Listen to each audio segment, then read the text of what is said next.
Take a cookie. Yeah, but we're going to learn now, okay? Yeah, you can have one, but we have to start learning, okay?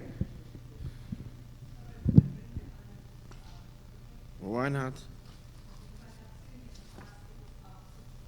Okay.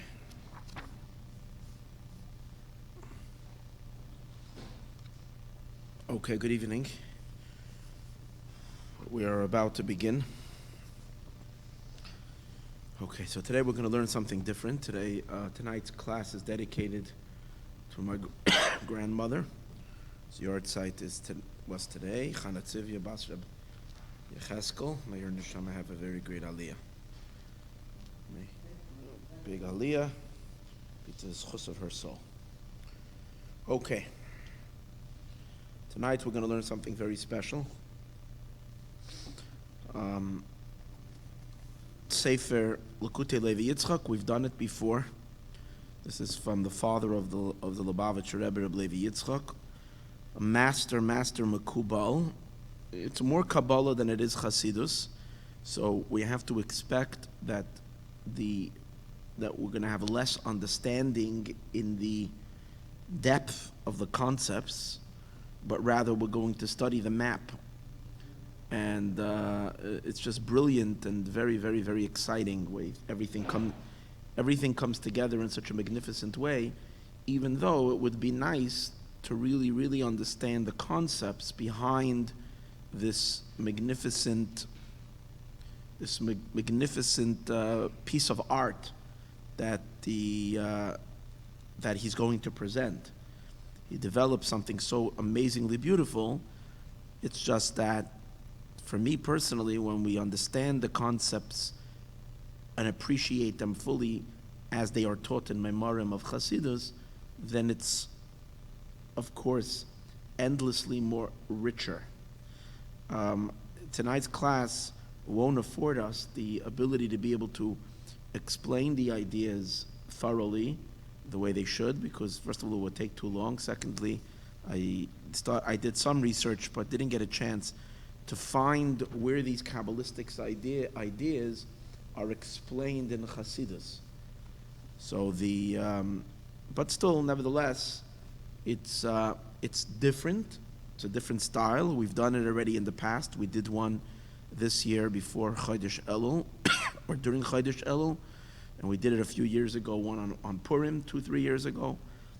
It's a complete different style than we usually learn, but very, very special. Okay.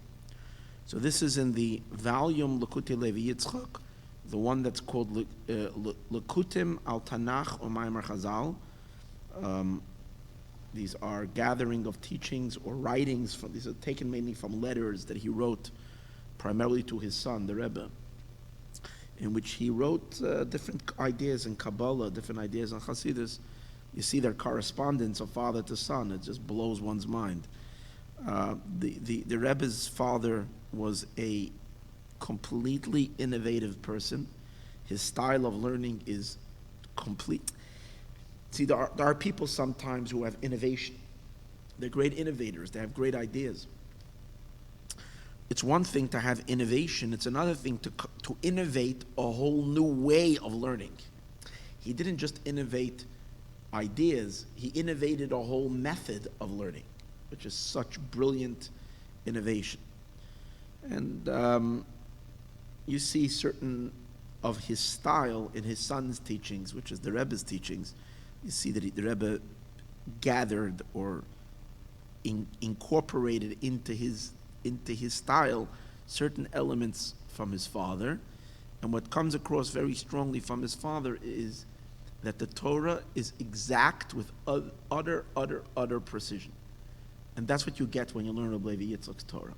Not just is the Chumash exact, the Tanakh exact, but every word that the sages said, Chazal, is so perfectly concise on levels far, far beyond we can ever imagine.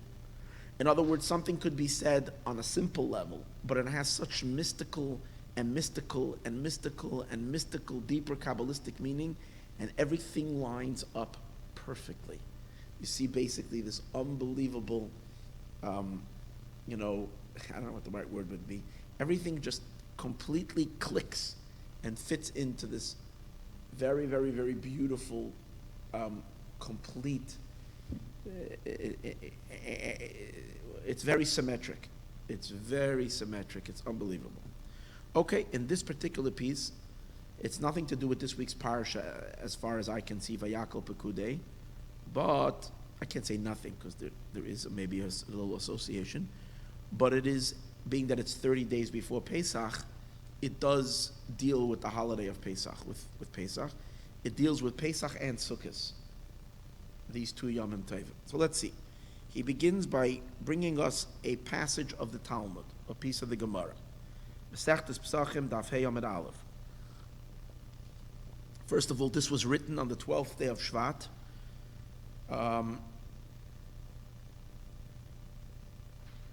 Pei Tes Berlin.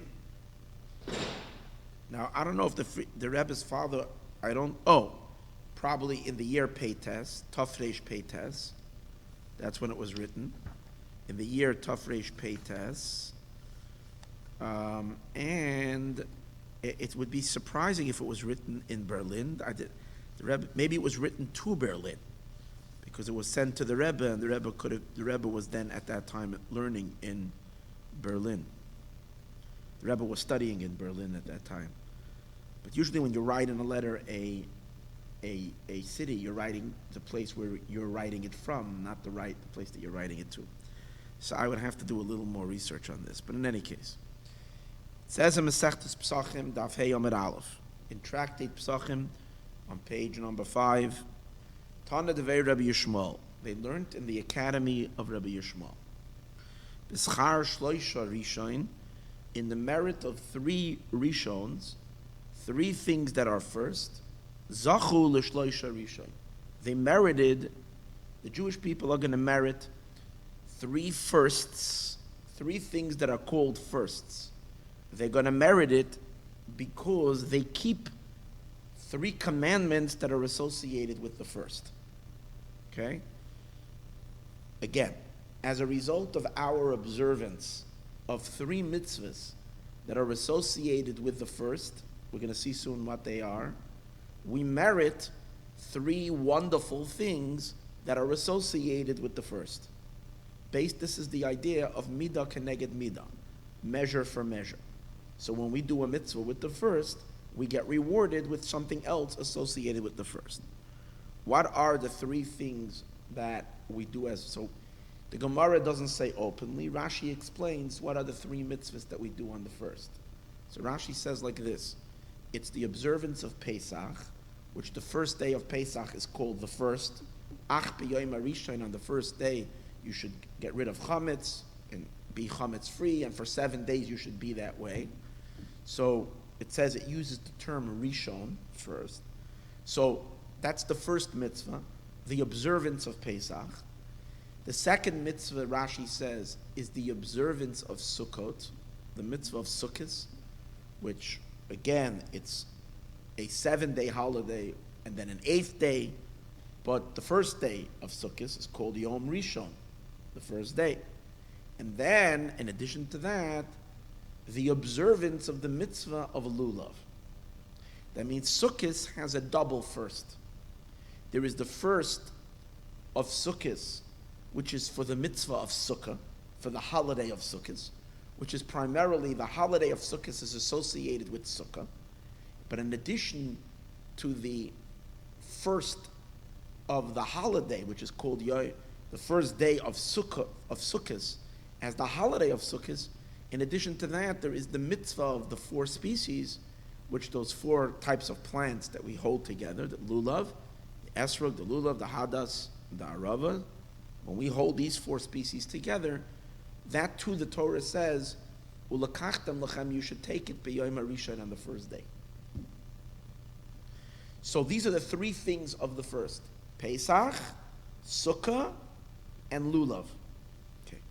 So as the merit of having these 3 mitzvahs that we do, or we keep them, we merit to win 3 things associated with the first. Number 1, lahachre zarei shel Esav, to cut down, to destroy the descendants of Esav. Esav is called the first because he came out first. So, and we, the Jewish people, are subjugated and in exile till Moshiach comes. We're in exile by Esav. So we hope one day that we're going to be able to remove the yoke of Esav off our shoulders and be free. So we say that at the end of days we're going to cut down the descendants of Esav. Esav is the first. The merit that we have to overcome the first of the klipa, the first of the unholy, which is Esav, is because of the mitzvah of Pesach, in which we keep the first. Now, the second thing is Lubinyan Beis HaMikdash, the building of the Beis HaMikdash. That's in the merit of Sukkah, by being in the Sukkah for 7 days, and we fulfill the mitzvah. Again, Sukkah is also called the first. We merit to the Beis HaMikdash, which the Beis HaMikdash is also referred to as the first, as we're going to see soon. And the last one, Ulishmoi Shel Moshiach. We merit the name of Moshiach, because Moshiach is also called the first. So we merit the destruction of evil, the building of the Beis HaMikdash, Hashlishi, the third temple, and the name of Moshiach. So now the Gemara explains that these three things are called first. To destroy the descendants of Esav. It says the first one, who is Esav, he was the first of the two brothers that were born. Esav is the first one, and he came out as a redhead. And then the building of the Beis HaMikdash. Dichsev kisei kavod maroim merishayim makayim mikdashenu. It says in the pasuk that the kisei hakavod, Hashem's throne, maroim is exalted, merishayim from the first place, makayim mikdashenu, the place of our Beis HaMikdash. So you see that the Beis HaMikdash, makayim mikdashenu, the place of our Beis HaMikdash, is called first. And again, so how do we merit that? First, through the mitzvah of Sukkah. Mashiach, and the name of Mashiach. The Siv, it says in the pasuk, Rishain Letzion Hine Henam. The first to Tzion, here they are. Who's the first to Tzion? The first to Tzion is Yerushalayim. Those are the redeemers who are coming to redeem Tzion. Here they are. And you see they're called the Rishain, the first ones. So you see Moshiach is called the first. Good. So we have three psukim relating the name, the word first, to Moshiach, Beis HaMikdash, and to Esav. And we merit to overcome that, or to achieve that, through the fulfillment of three mitzvahs associated with the first. Fine. I am Bepirish Rashi. Look in Rashi, who explains. Now we're beginning. Till here he brings a quote from the Gemara. Now he tells you, I am Bepirish Rashi. First look in Rashi. Rashi is the one who explains what are the three mitzvahs that we do that are called first. That they are Pesach, Sukkah, and Lulav. Marsha, look at the Marsha. Marsha is a great commentator on the parts of the Talmud and the parts of the Gemara that are Agada. Agada means more medrash-like, story-like, and the like. So the Marsha, even though he's a commentary on all of the Talmud, but he's exceptional when it comes to the Agadas. So the Marsha says like this. He doesn't bring what the Marsha says. But the Marsha draws a parallel. And he says like this. What's the connection of Pesach to the destruction of Esav? Very simple. Pesach, what was the miracle of Pesach? God took us out from the enslavement of the Egyptians. They were enslaving us. Now in this exile, we also have an oppression. What do we have? Instead of the Egyptians, we're oppressed by the Romans and by the descendants of the Romans. Materializing finally, and the Rebbe's father was Nebuch, oppressed by the Russians, by the Soviets. And then he died in exile after suffering tremendously from them. So we have to get rid of Esav. And the Russians the Soviets were red, mamish like Esav. And they caused horrible tsaras for the Yid. So the Marsha says, what's the connection? Just like Pesach is a time that we overcome, we fight the powers of Esav, the power of a foreign power that's enslaving us. So if we keep Pesach appropriately and we commemorate the miracles that happened then in our victory over our oppressors, so that will also help us in the current oppressor, which is Esav, that he too will be subdued. That's the connection of Esav to Pesach to the first. Then the Maharsha says regarding to the Beis Hamikdash and Sukkot, very simple. He says the Beis Hamikdash, the Sukkah is meant to shield us and protect us. It's a shelter. It's a Nanei HaKavod. It's remembering to the Nanei HaKavod, which represented the idea that the Shekhinah dwells amongst us. What did the clouds of glory indicate? The clouds of glory were indicative that the Shekhinah is dwelling amongst the Jewish people, that God is with us. That's why anybody that came and looked at the Jewish camp saw the cloud hovering. That means that Hashem is with them. Like you see many times whenever Hashem appears, he appears in a cloud. So the cloud of glory represents Hashem's presence.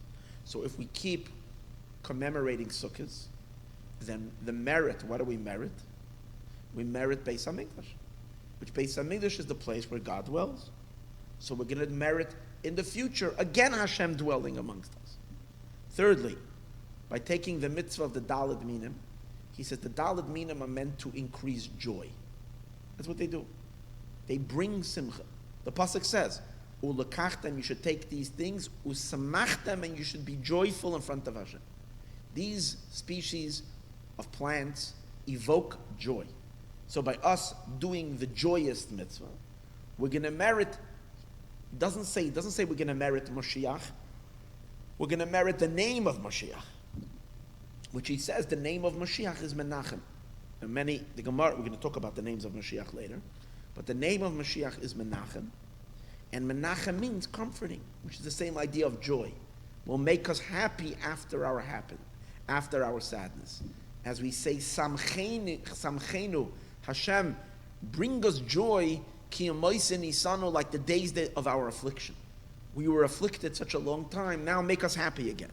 Well, the name of Moshiach, he is the Menachem who comes to comfort us and to console us. That's the connection to the Arba Minim, because the Arba Minim also take a broken heart after Rosh Hashanah, Yom Kippur. We got a little broken, because that's what we do Rosh Hashanah, Yom Kippur. We have a little bit of a slap down. We bring ourselves to tshuva, and now we need. And it comes Sukkot, and we're happy. We unleash the joy. So therefore we get the name of Moshiach, which is all about joy. That is what the Maharsha says. Now, what are the three first that we're supposed to keep? The first day of Pesach. Shabbosa the Sukkot. And then the first day of the rest of Sukkot, the holiday of Sukkot. The Lulav, and then also the first day of Lulav, which is, it's the same day really. The first day of Sukkah is really the first day of Lulav, but still they're two separate mitzvahs, so they're considered like two firsts. The Lulav and its minim, like it says, you should take for yourselves on the first day. Okay. Once we have that, that's the basis. Now let's turn over the page. So now he says like this, to understand and to appreciate what's happening over here on a deeper level. So here is the way it works. When it says Rishon, it says in the merit of three Rishons. So first of all, you should know like this. He says Kabbalistically, when you say first, so what's the level, spiritual level, godly level that's called first? The first of the Sfirot. The first of the Sfirot. We most of the time associate that with Chachma. But really, because we don't count Kesser. Kesser is not counted as part of the Sfiros. It's above the Sfiros. But in many places, and many other Kabbalistic counts, Kesser is considered the first of the Sfiros. Chachma is the second. And Bina is the third. And you don't count Das. Das is kind of fades out into the background. So Kesser is the first. So therefore, when we say like the beginning, what's Rishon? Rishon is the first level. What's the first level? Now, Kesser is not God. The Eibishter infinitely transcends Kesser. But Kesser is the first beginning of revelation. The beginning of revelation. Chachma, the 10 Sfiros are already particular revelation. Chachma is already a specified revelation. Kesser is still an undefined revelation, but it's the beginning that later there will be a revelation. Interesting, in one of the explanations of the meaning of the word Kesser, besides meaning crown, the word Kesser also means wait a little bit. Be patient. Kisra, wait. What does that mean? It's like, today I was on the airplane again, we landed. And the thing about LAX, maybe people are going to be happy to hear this, because if you experience this, you'll know. Whenever you get onto a plane from New York, flying back here, or whatever, coming from the east, it happens to me every time, they always announce that we're going to have very good timing, we're going to reach 20 minutes early. We're going to get to the gate, we look like we're going to do we're leaving on time departure, we're actually 20 minutes ahead of time. So you land in LAX, and almost all the time, we always land 20 minutes, 30 minutes early. But for whatever reason, you're not going to get off the plane till 10 minutes after you, not 10 minutes after you land, 10 minutes after the time you were supposed to land, which means you're going to end up sitting on the tarmac for a half an hour. As I use this. Over here in Los Angeles, I have it all the time. You land early, but they make you wait. For whatever reason, if you land early, the gate is not available. So you sit and you wait. But then you're looking for a sign, because now you sat already 6 hours, you're already antsy, and you should get off the plane already. But you're looking, and there's no. So then there are certain signs where you hear something, a light going on, whatever. So that's kind of indicating that soon we're going to move. So it creates a certain anticipation. Something is about to happen. Like people are waiting for a show to begin, and the show is not starting. But then you see someone walk out from behind the curtains, and he's moving the mics or something like this. You know that it's going to start soon. So that's like a sign something is going to happen. So Kesser is an indication. Kesser, we don't know Kesser. Kesser is it's Ein Sof, so there's no grasp and understanding in Kesser. But something eventually is going to come. From Kesser will come the 10 spheros, the 10 attributes. It's almost like the source from where the spheros come from. And for that reason, Kesser is already considered the beginning of the revelation. And that's why it's number 1. It's not number 0, it's number 1. So, and what's Rishon? Rishon is number 1. So whenever you see the concept of Rishon, you know we're referring to Kesser. Hine Rishon koyala Kesser. Rishon refers to Kesser. Ki Kesser, hu sphira harishona. Kesser is the first sphira, it's the first attribute. Upartzuf harishon, it's also the first configuration. When we count spheros, we count 10 spheros. When we count configurations, we say Kesser is its own configuration. Chochmah and Bina have their own configuration, parts of Abba. No, actually, Chochmah is its own configuration. There are 5 configurations. Kesser is one configuration. Chochmah is the next configuration. Bina is the next. The Ze'er Anpin is the 4th, and Malchus is the last. So there are 5 levels. And Kesser, in that sense, is also the first. So in terms of Sfirot, it is the first. And in terms of a Partzuf, which is a configuration of many spheros together, Kesser is also considered the first. And that's why it's called Rishon. Ubiyoy v'chein Aleph. The same is the letter Aleph. So he's saying Rishon. Rishon means first. Now in the Aleph base, what's the first letter? Is Aleph. And we know that the letter Aleph is also indicating Kesser. It's hinted to in the word Aleph. Aleph. Number 1, it's number 1 of the Aleph base. First of all the osios, all the letters, what do you need letters? Letters are all about revealing. Without words, you can't reveal anything. A person wouldn't need speech for himself. The whole concept of letters is to convey things, to reveal. So what is Aleph? Aleph means the first revelation. So therefore it's referring to Kesser. Also you can hint it to in the word Aleph. If you take the letters Aleph and you rearrange them, you get the word, you have Aleph Lamed Pei. Aleph Lamed Pei spelled Pele. Pele means a wonder. Kesser is still higher than the intellect. So in Kesser, as I said earlier, there's no grasp, there's no understanding. Kesser is still Ein Sof. So when it comes to Kesser, we know we just wonder about it. It's beyond the scope of anybody's understanding, even Moshe Rabbeinu. No one can understand Kesser. Kesser is Ein Sof. That's why Aleph is the letter Pella. So v'chein Aleph, shehu ois harishon the Aleph, which is the first letter of the Aleph base, roimez al Kesser, is indicative of Kesser, indicates, signals Kesser. Ki oisias, let's take a look, he says, take a look at the first four letters, Aleph, Beis, Gimel, Dalid. These four letters, Aleph, Beis, Gimel, Dalid, they give you the entire scope of all the spheros. Aleph is singular. In number, Aleph is 1. So that's Kesser. Kesser is 1. Beis is 2, and 2 represents Chachma and Bina, which always are together. They're twins. As we know, Chachma and Bina are like a couple, father and mother. They're a couple. They don't walk. It's not singular. It's already 2. Gimel represents the 3 emotions. Chesed, Gevurah, Tiferes. Over there, 3 already. In the emotional level, in the intellect, they're mainly 2. Das fades in the back. It's not really so pronounced. It's Chachma and Bina, a couple. But when it comes down to the emotions, it becomes 3. Chesed, Gevurah, Tiferes. So that's Gimel. Dalid are the last 4 spheros. Netzach, Hod, Yesod, Malchus. They're called Nehim. Netzach, so that's Dalid. That's 4. So they're called Nehim. Nun is for Netzach, Hey is for Hod, Yud is for Yesod, and Mem is for Malchus Nehim. So you see the way it works is like a paradigm. Aleph on the top, 1, Kesser. Then 2, Beis, which is 2, is Chachma and Bina. And Gimel is Chesed, Gevurah, Tiferes. And Daled, Netzach, Hod, Yesod, Malchus. And that makes up all the 10 spheres.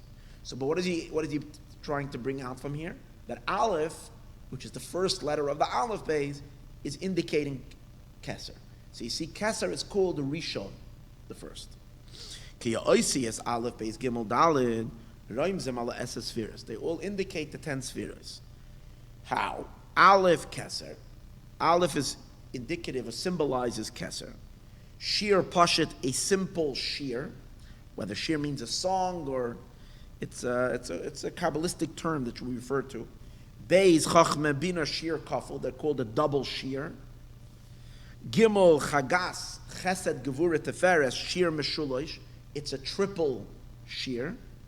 And Daled, Netzach, Hod, Yesod, Malchus, Shiur, Meruba. Now exactly why it's called Shiur, I didn't get a chance to figure that out. But Al Kopon, Shiur can either, yeah. Now, based on that, if we say that Rishon is always indicative of Kesser, now the 3 mitzvahs that we said before are all mitzvahs that are associated with Biyom Rishon, the first day. First day of Pesach, first day of Sukkah, first day of Lulav. They're all called Biyom Rishon. So that means that those days, we're accessing Kesser light. We're connecting, we're plugging into Kesser. That's why he says, the word Bayom Harishon, which is the first day, is the exact gematria of Kesser. The word Bayom Harishon. So, V'zeu Shatev is Bayom Harishon, like it says by Lulav. V'lekachtem lochem, you should take for yourself Bayom Harishon on the first day. So Bayom Harishon is gematria 620, which is Kesser. Gematria Kesser. You don't have to do the math because I did the math today. Okay? I did my calculations on the plane. So Bayom Harishon is exactly 620. So, because Bayom Harishon, that's the level of Kesser. Okay, so if it's the level of Kesser, how come we have 3 times Rishon? What do we say? Kesser is only 1. It's a singular thing. It's different than Chachma. Chachma comes with a partner. Chachma Bina. Chesed, Gevurah, Tiferes is 3. But Aleph is 1. So how come we have, if you say Yom Kippur is Kesser, I understand, 1 day, 1 singular day. But here you say, first day Sukkot, first day Pesach, first day Sukkot, first day Lulav. And they're all called by Yom HaRishon. So you have to say that in Kesser itself, there's 3 in Yonim. So therefore he brings the Shloisha Rishon and the 3 Rishons that we're talking about, who are Gimel B'chinoi Shebe Kesser. You see, one thing you get when you learn Kabbalah are the 3 elements in Kesser. One thing you get when you start learning a little more Kabbalistic is you realize that everything is very complex. It's not like, oh yeah, you got the spheres, it's very multi-layered and multi-dimensional, and so many different aspects, depends from which angle you're looking at it, and so on and so forth. So even though we're saying Kesser is singular, but within Kesser, there's the Arizal discusses 3 elements in Kesser. We're used to thinking usually 2 elements in Kesser. The Pnimius of Kesser, which we learned about so many times, is called Atik Yomin, Ancient of Days. That's the innermost of Kesser. That's where Kesser is just completely submerged in the Ein Sof, in the pure Ein Sof. And then there is the external part of Kesser, which is called Erech Anpin, the long face. Here he's saying that Kesser has 3 elements, not 2. So therefore I want to explain is like this. What he's talking about over here when he's referring to Kesser, for our discussion today, it's the lower part of Kesser, the more external part of Kesser, because the inner dimension of Kesser is not called Rishon. Because Rishon means Rishon, and then there's going to be a second one. There's first and there's second. You don't say on something that it's the first. If someone walks into the room, and the Imam came before, and I would say, oh, you're the first one here tonight. That's because I'm expecting that we're at least going to have one more. So there's going to be a 2. Or else what am I saying? You're the first. You're the first is only possible on the first if there is going to be a second. All right? If there's going to be a third, there has to be someone else. So the Kesser is so removed from revelation. It's so removed from any kind of perception, understanding, and an energy that the worlds can handle, that the question is it considered already the first, that something else will come from it that's closer to us? So we say like this: Kesser itself, the inner part of Kesser, is not called Rishon, because you can't call that the first, because when you have that, you don't have anything yet.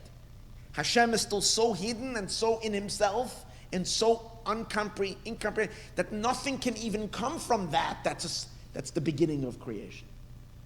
So therefore, the Pnimius of Kesser, and that's the meaning of Atik Yomin. Atik Yomin means Atik comes from the word netak. It's removed from worlds, from Yomin, from days. It has nothing with the Sphirot. It's not even a source for the Sphirot.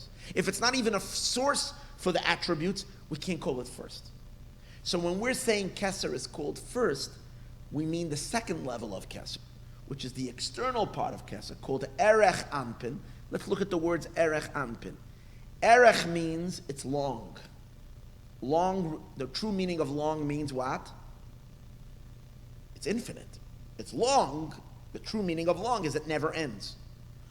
So if it never ends, then it doesn't have any connection to Sephirot, to attributes, because it's Ein Sof. No, but it's still considered face. The fact that it's a face, what's a face? A face means already a revelation. It has already some design, because it's a face. Oh, so it's a contradiction. It's 2 opposites. It's infinite still. It's erech. It's long. But what you see from here is it's already at least a source for something, as opposed to Atik Yomim, it's not even a source. So therefore, let's move the Atik Yomim to the side now, which we're not talking about that. When he says there are 3 levels in Kesser, he means in Erech Anpin, in that face, in the head, in Kesser, which is the head, which is Rishon. Rishon also comes from the word Rosh, head. In Kesser, the Chitzonis, the external part of Kesser, which is called Erech Anpin, it has 3 parts to it. What are the 3 parts to it? So in Kabbalah it says like this, that Erech Anpin has within it Kesser Shebe Kesser, a crown, the level of crown. Then it has in it the level of Chachma Shebe Kesser. Now, let's understand something. This is not Chachma. This is way, way, way above Chachma of Atzilus, the Chachma of a revealed Chachma. The revealed Chachma emerges from this through a tiny little hair. That's how disconnected, that's how infinitesimally nothing and small Chachma is. The great Chachma of Atzilus, the Yud of God's name, the Yud of Hashem's name, Yud Kei Vav Kei, is already, it's Chachma, it's already defined, it's a sphere, it's an attribute. This hidden Chachma in Kesser is still Kesser, it's Ein Sof. But it's already Kesser with a tilt to Chachma. It's Kesser generally has potential for anything because it's Ein Sof. But this potential is potential for Chachma, not potential for something else. Chachma Shebe Kesser. And now let me name that. That Chachma of Kesser is referred to as Moyach Stima. It's considered the concealed Moach. Moach means brain. So Chachma, regular Chachma, as one of the 10 Sfirot, as one of the 10 attributes, regular Chachma, as one of the 10, is called Chachma Hagluya, revealed Chachma. This is called Moyach Stima, the concealed Chachma, because it's wisdom in a level that, to understand how concealed this Chachma is, just that you want to get it, when Rabbi Akiva was being tormented, at the end of his life, he was already 100 and so years old, an old man, Rabbi Akiva, the Rebbe of all the Jewish people. When the Romans went and they combed his skin off his body, they ripped his flesh off his body, such horrible brutality and torture of Rabbi Akiva, with combs of steel. Moshe Rabbeinu saw that, how Moshe Rabbeinu cried out to God. And he said, I brought the Torah to the world for this.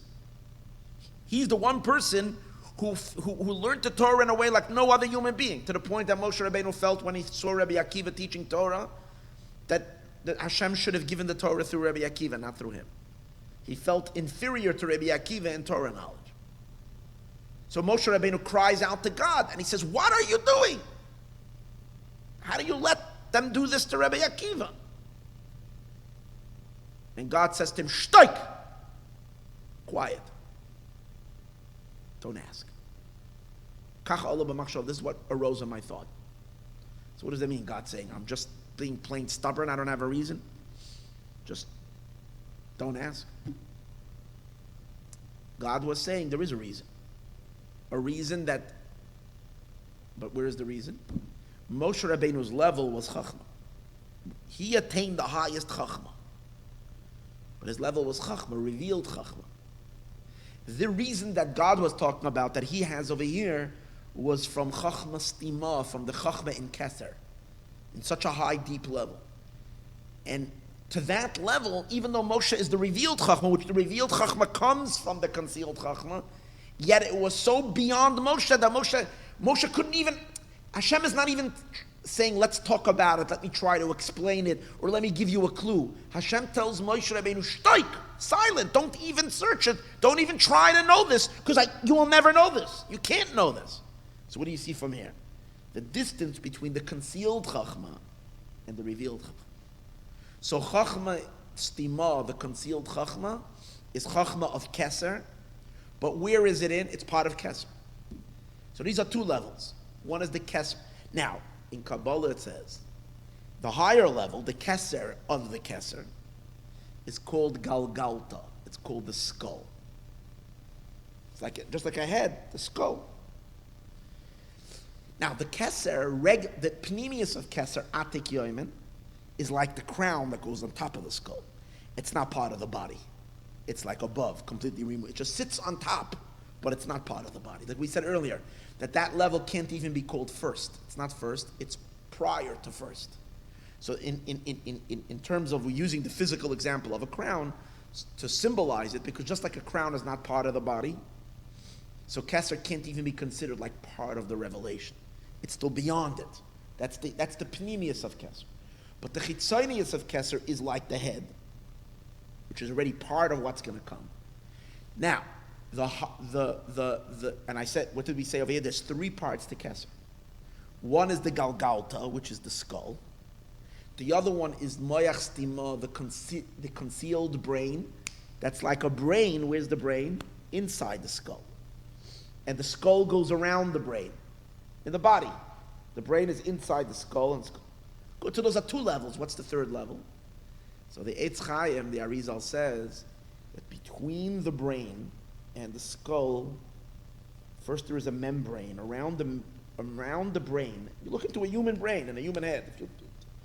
Around the brain there is a membrane, a special cover, and then between the cover and the actual skull there is air, empty space. That empty space is not just empty, it's not nothingness. That empty space is the third level of Kesser. So what we really have is the highest level of Kesser is the skull, Galgalta. And that's like the Kesser Shebe Kesser. That's the ultimate, it's the Makif of the Makif, the ultimate Makif. Then inside that is another Makif, that's the ear. It's called Avira. It's the ear. And that too is higher than the next level, the third level, which is the lowest, is in Kesser. It's Chachma Stima, the concealed Chachma. Not that it's low, because we said before that it's higher, so much higher that even Moshe Rabbeinu in his highs can't even dare try to understand that. But yet, in Kesser itself, it's considered the lowest level of Kesser. Chachma Shebe Kesser. Okay? So the Arizal says these are the three main levels that there are in Kesser. Based on this, and when we're going to speak about it and understand it a little better soon, but I'm just giving, we can understand why there are three rashis. There are 3 days, Pesach, Sukkah, and Lulav. Why are there three? Rishon is Kesser. Rishon is Kesser. But since it says that that there are 3 dimensions in Kesser itself, the skull, the ear, the space, the ear space, and then there is the brain, the moyach stima. So too, these 3 mitzvahs, as we're going to see, are connecting to these 3 levels. And that's why we have 3 mitzvahs, as we're going to see. Now, the 3 rishons are the 3 levels that are in Kesser. What are they? Ches Samach. You see that? What we're holding by Ches Samach. Look inside. Ches Samach. Ches Samach stands for Chachma Stima, the lower, the concealed Chachma, the concealed wisdom. The next one, Avira. The next one is the ear, the space, the ear. And the next one is Galgalta, which is the skull. Okay? So the way he gives it to you is from the lower to the higher. Okay? Now, B'yoyim Marisha in the Pesach, now he's going to connect why these 3 days, these 3 mitzvahs, and these 3, what does the Gemara say? When we keep these 3 mitzvahs, these are the 3 rashis. So he's going to show you how each one refers to another level of Kesser. The first day of Pesach, hu b'chinas chachma stima. It's Pesach was a revelation of Keter, of crown. That's what was revealed in Pesach. We're going to see soon. That's why it was infinite. Kesser is infinite. That's why there was an infinite revelation of God. But that infinite revelation was different than by, let's say, the giving of the Torah. By the giving of the Torah, Hashem wasn't patching anybody. God wasn't destroying anything.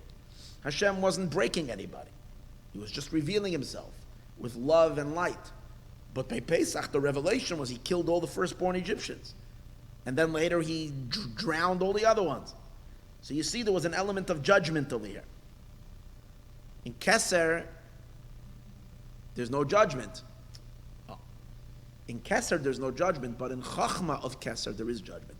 Because in order for Kesser to translate to Chachma, there has to be a tzimtzum.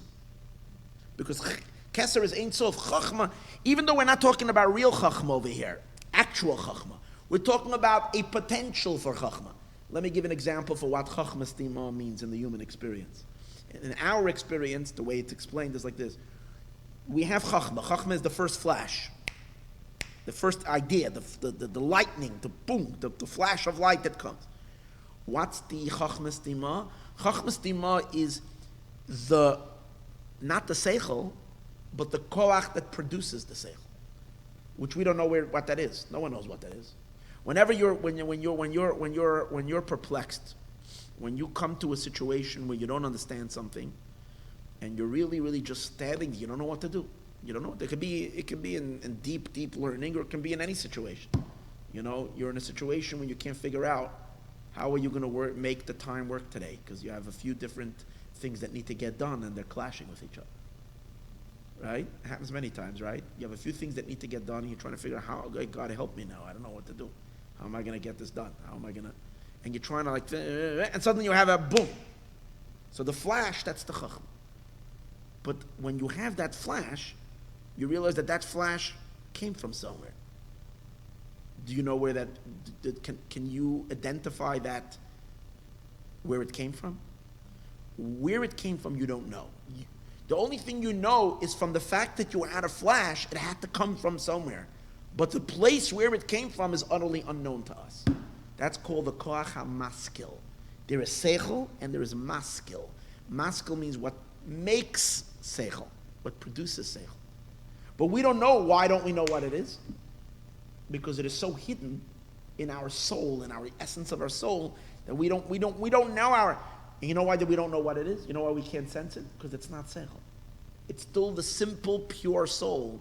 It's not seichel. If it would be seichel, if it would be intellect, if it would be that you have a bunch of secret ideas deep inside, and now it's just flashing out, then you would sense it. The reason you don't sense it is because it's not ideas, it's not concepts. It's a power to produce ideas, but it's not ideas. So what is it? It's nothing. It doesn't weigh anything. That's why you don't feel it. It doesn't have any, when I say it doesn't have any weight, I mean it doesn't even have spiritual weight. It doesn't have any identity. It's still very simple. Yet it's the koach of Kesser, to produce chachma. That's why it's called chachma stima, the concealed chachma. The chachma that's still in Kesser. Oh, but still, let's see. Since it's the potential to produce intellect, produce ideas, you're already stepped away from the purity of the neshama. Because the purity of the soul is still so simple, it's not a source for anything. It's not a source for why is it producing intellect? Why isn't it producing eyesight? Why isn't it producing hearing? Why isn't it producing different things? It's producing intellect. It's producing ideas, chachma, wisdom. Why? So you see that it's already bent. It's not so completely simple. If it would be totally simple, and when I say simple, I mean undefined, then it could produce anything. Why do we call it koach hamaskil? Maskil means it's a manufacturer of seichel. It produces seichel. It's the factory of seichel. If it's the factory of seichel and it's not producing something else, it's not producing emotions, it's producing intellect. So what do you see from here? It has already a certain definition. For a simple soul that has no definition, to suddenly be defined has to come through a powerful tzimtzum, contraction. That's why it says that chachma stima, even though it's part of Kesser, which in general we know Kesser is no tzimtzum, no contraction. It's Ein Sof, but the chachma of Kesser has tzimtzum, has contraction. And because of we'll see soon that where that tzimtzum comes from a very high place. But still it has tzimtzum. Once it has tzimtzum, means it has din. And that's why on Pesach, what did that din do? The din coming from Kesser, it broke the Egyptians, it smashed them. So Pesach is a revelation not just of Kesser, Chachma Shebe Kesser was revealed on Pesach. That means that the energy of Pesach is associated to this particular attribute. Not just Kesser. Now, how do we know Bichlal that on Pesach there was a revelation of Kesser? Because when we say in the Haggadah, what do we say? Why do we eat the matzah? What do we say? Matzah zushanu oichla. What do we eat the matzah? Al shum, because shaloi hispik, they didn't have enough chance for the challah to rise, for the dough to rise. Shenigla aleim, until it was he revealed himself upon them. Melech malchei hamlachim HaKadosh Baruch. So he's going to explain to what does this mean. Melech the king, malchei the kings, hamalachim of kings. So simply it means the king who's the king of all over all kings. But it says 3 times melech. Melech, malchei, hamalachim. He's the melech, he's on top, over malchei, over 2 kings, hamalachim over other kings. So in Kabbalah it says like this. Melachim, that's Malchus, and Malchus is a king. And Ze'er Anpin is also called king. They're Melachim. Malchei, who's Malchei? Chachma and Bina are called a higher level of kings. And who's the Melech? That's Kesser. So you see that Melech Malchei HaMelachim is the 5th level. Because the other two are, Melachim are 2, Malchei is 2, it's 4, and Kesser is the 5th level on the top. So Kesser was revealed. But in Kesser itself, it was which part of the brain, which part of the head? It was the Moach, the Pesach, as he says. Beyoim Erishin the Pesach, Ubchenes Chacham Stimo, the hidden Chacham. Why? Ki bePesach nigla aleihem melech malchei hamlachim. The king of all kings, HaKadosh Baruch Hu, God himself, v'ga'olam, and he redeemed them. Melech malchei hamlachim, hu Kesser. The Melech malchei hamlachim, that's Kesser. Ki malachim, because malachim is Zayin Vav Nun, stands for Zuchra v'Nukva, female and male, or male and female, which is the masculine emotions and the feminine malchus. Fine. Malchei, what is Malchei? Double king. Chachma and Bina. They're atop that. And Melech Kesser. But which level of Kesser was revealed on Pesach? B'chinas Chachma Stima shebekesser. The hidden Chachma that's in Kesser. K'moshe, like it says, how do we know that it was the Chachma Stima? One of the things that the Jewish people experienced on Pesach by night was they had the greatest fear ever. On the one hand, it was just a moment of exhilarating love, but on the other hand, it was such a powerful fear that it knocked, because they felt God for the first time, but God was revealed in this world. It knocked their socks off. It was so powerful. So powerful was the fear that even the bread felt the fear. As the Alter Rebbe explains, we learned this when we learned Pesach Meimarim, the reason why the dough didn't rise was not because they didn't have time, because they went so swiftly. The Rebbe says the amount of time that the dough was longer than 18 minutes, without a doubt. Because they had to travel. They made their doughs, then they traveled from Ramses to Sukkos, and then even if let's say they got there, they had to go set up their ovens. How long does it take to set up an oven? A while. And heat up the oven. And then put the bread in. So either way, even if you're going to say they went very quickly, the Jews had to all gather together and go, and then unpack, and then take out their ovens, or if they had mobile ovens, whatever they had, and light the fire, and get it hot enough, and then put the bread in. It's way more than 18 minutes. It should have risen. If you leave dough unattended, it rises. It becomes chametz. So the Rebbe explains the reason it didn't become chametz was because of the godly revelation. There was such a powerful revelation of Hashem that everybody, all the egos, everybody went flat. And even the bread didn't have an ego to be able to fluff up. In front of God, it remained flat. Moira Gadol, powerful fear. Now in Chassidus, it is discussed that there's 2 levels of fear. There's feminine fear and masculine fear. Feminine fear is a fear that we're like the recipients, and the difference is the feminine fear is called Yira. Isha Yirat Hashem. Yira is feminine fear. Masculine fear is called Mora. Mora, different word. Yira is feminine fear. Mora. In the Agadah we say Ubemora Gadol, and with great fear. Zegilui Shechina, the revelation of Shechina. So it's explained like this. I mean, one of the difference between the feminine fear and the masculine fear is, feminine fear means we fear God from our perception of what a great king he is. So the fear and the awe is coming from us conjuring up in our minds that he ought to be afraid, that he is magnificently great, and we ought to be scared and awed by him. And not just we ought to be, we actually feel the awe. But then there's another kind of a thing. There's a person fearing the king because he imagines the king's greatness.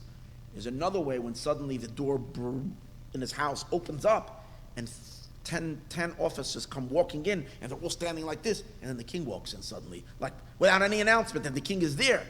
And suddenly you see the Tsar just walked into your bedroom. Ho, ho, ho, ho. The fear is like, it's the fear coming from above. That's called masculine fear. In this case, by Yetzias Mitzrayim, God appeared. It wasn't like they imagined Hashem's greatness. Hashem just opened up and revealed himself down here. And it was Moira Gadol. Oh, so fear is associated with, let's understand something. Fear is associated with Gevura, Din, judgment. Kesser is primarily chesed. Kesser is primarily kindness. If there's any Gevura in Kesser, if there's any Gevura, it's only in the Moyach Stima of Kesser. In the Chachma of Kesser, there is Gevura. As I said earlier, because in order to have Moach Stima, Chachma in Kesser, there has to be Gevura. There has to be contraction. Because or else it would be just Chesed. So the main quality of Chesed, of Kesser, is usually Chesed. That's the expansive. But in the Moyach Stima of Kesser, which is the Shoresh of Chachma, which in general, let's understand something. The Chachma Stima is the source of what we call Or Pnimi. Kesser is generally Or Makif. Or Makif means an encompassing light. Infinite, it's not. But Moyach Stima is the source of intellect. What's the source of intellect? Means it's an internalized. It's light that comes into a vessel. You can absorb it. You can understand it. Oh, that's why Moyach Stima is the Or Pnimi in Kesser. Within Kesser, it's the internalizing light. If it's the internalizing energy, every Or Pnimi means it has to go into a keli, requires Gevura to limit and to constrict the energy so that it can go into a vessel. So even though we're dealing with levels here that are still Ein Sof, but within the Ein Sof, it's already considered a Gevura contraction. That Gevura contraction also, once you have Gevura, creates fear, Moira Gadol. So on Pesach, there was a revelation of Moira Gadol. The way the Shekhinah revealed himself was not in a very calm, revealed, like a calm, fluidity type of a revelation. It came in a force. It had an element of intensity to it, which that intensity is the Gevura, as he explains over here. Like it says, Ubemoira Gadol ze gilu Shechina, is the revelation of the Shechina. Moira Gadol, great fear, Ubchinas Yira Ilah, is the higher fear.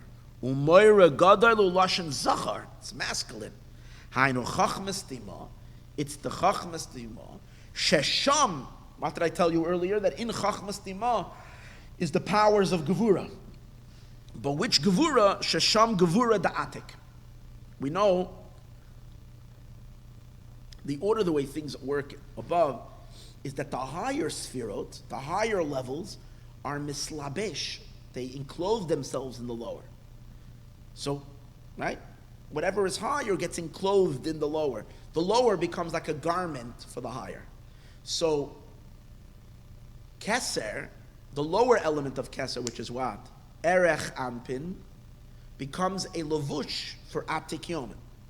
So we say like this, in Atik Yomen itself, even though Atik, it's amazing, even though Atik Yomen, the innermost of Kesser, is, for all argument purposes, it's purely Ein Sof, so there's no Sefirot there. It's not even a source for Sefirot. Yet we say that in there is Chesed of Atik and Gevura of Atik. That's the problem always when we're learning Chassidus. We're saying, no, in Atik Yomen there's no days. That's why it's called Atik Yomen, removed from. It's not even a source of the source of the source. It's removed. So it doesn't have any Sefirot. Yet, and we turn over the page, and what do we find? Chesed Atik and Gevura Atik. That means there's levels and levels of subtlety and subtlety and subtlety. So, Baruch upon him, there is a concept of Chesed of Atik and Gevura of Atik. Now, the Chesed of Atik Yomen, the ability of Atik Yomen to expand, to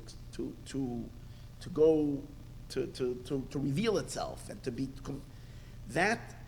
that encloses itself in the Galgalta, in the skull of Kesser, in the Erech Anpin element of Kesser. The Gevura of Atik, the ability that there is in Kesser to contract, That gevura element of Atik is what causes encloses itself in the moyach stima, in the mochen, in the moyach, in the concealed moch. Because what did we say earlier? In the moyach stima, that's the source of light going into vessels, like the brain, where light goes into vessels. It's the source of an or pnimi, of an internal light. So it comes out that in moyach stima is contained within him shesham gevura da'atik. Over there is the gevura of the level of atik. Shemeshamu amoyra gadol. That's where the great fear comes from. V'zehu, and this is the reason also. Now he's going to tell us a bunch of fascinating things. Shebiyoyim arishan de Pesach. This is the reason why on the first day of Pesach, maschilin loymar tal. We start saying the special blessing for dew. First day of Pesach, by Musaf, we open up the Sefer Torah and we say special blessings. We start saying Mored Hatal, and we know it's a very, very powerful time in which the gates of heaven are flowing, and that's a time you can ask for anything. Very powerful time during Musaf, the first day Pesach. Why? Hainu, now we'll understand why. Ki b'yoyim arishan de Pesach, because on the first day of Pesach, Meir Chachmas Dima, is because the level of Chachmas Dima shines on that day, Chachma of Kesser. And that's where Tal comes from. That's the level of dew. Umishamu shayrish Tal, that's where dew comes from. Dew doesn't only mean dew, a little raindrop in the morning. Dew means all the blessings that come along with it. It's like the godly blessings. How do you know dew is so great? Yitzchak, when he benched Yaakov, the great blessing, everything was the tal. Right? The Mashamu Sharish Tal, that's where the dew is. Why? Because the concealed chachma, who b'chinas tala de bedulcha. The chachma stima, the concealed level of chachma, is called the tal de bedulcha of crystal. It's a discussion in Zohar. It's a term in Zohar that talks about tala de bedulcha. That's the highest level. That's where Tchias HaMesim comes from. It's from this dew that's going to drip, going to resurrect the dead. Tala de bedulcha. Now, that means if the first day of Pesach we say Tal, makes now sense. Why dafka the first day Pesach? Because which particular level is associated with this level of Tal, with the source of dew? It's Tal de Bedulcha is Moyach Stima. And when is Moyach Stima revealed? First day Pesach. In Kesser itself, Sukkot is a whole different energy. We're going to see so.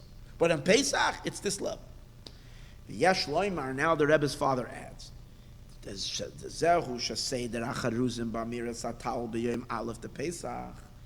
this is the reason why in the liturgy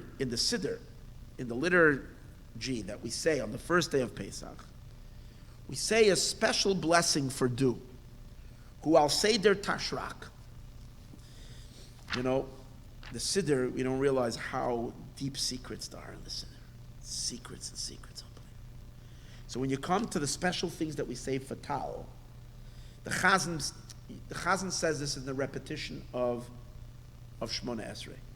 Right before he's going to get to Mored Atal, right before he did. So he sings with Chazan usually sings with a nice tune.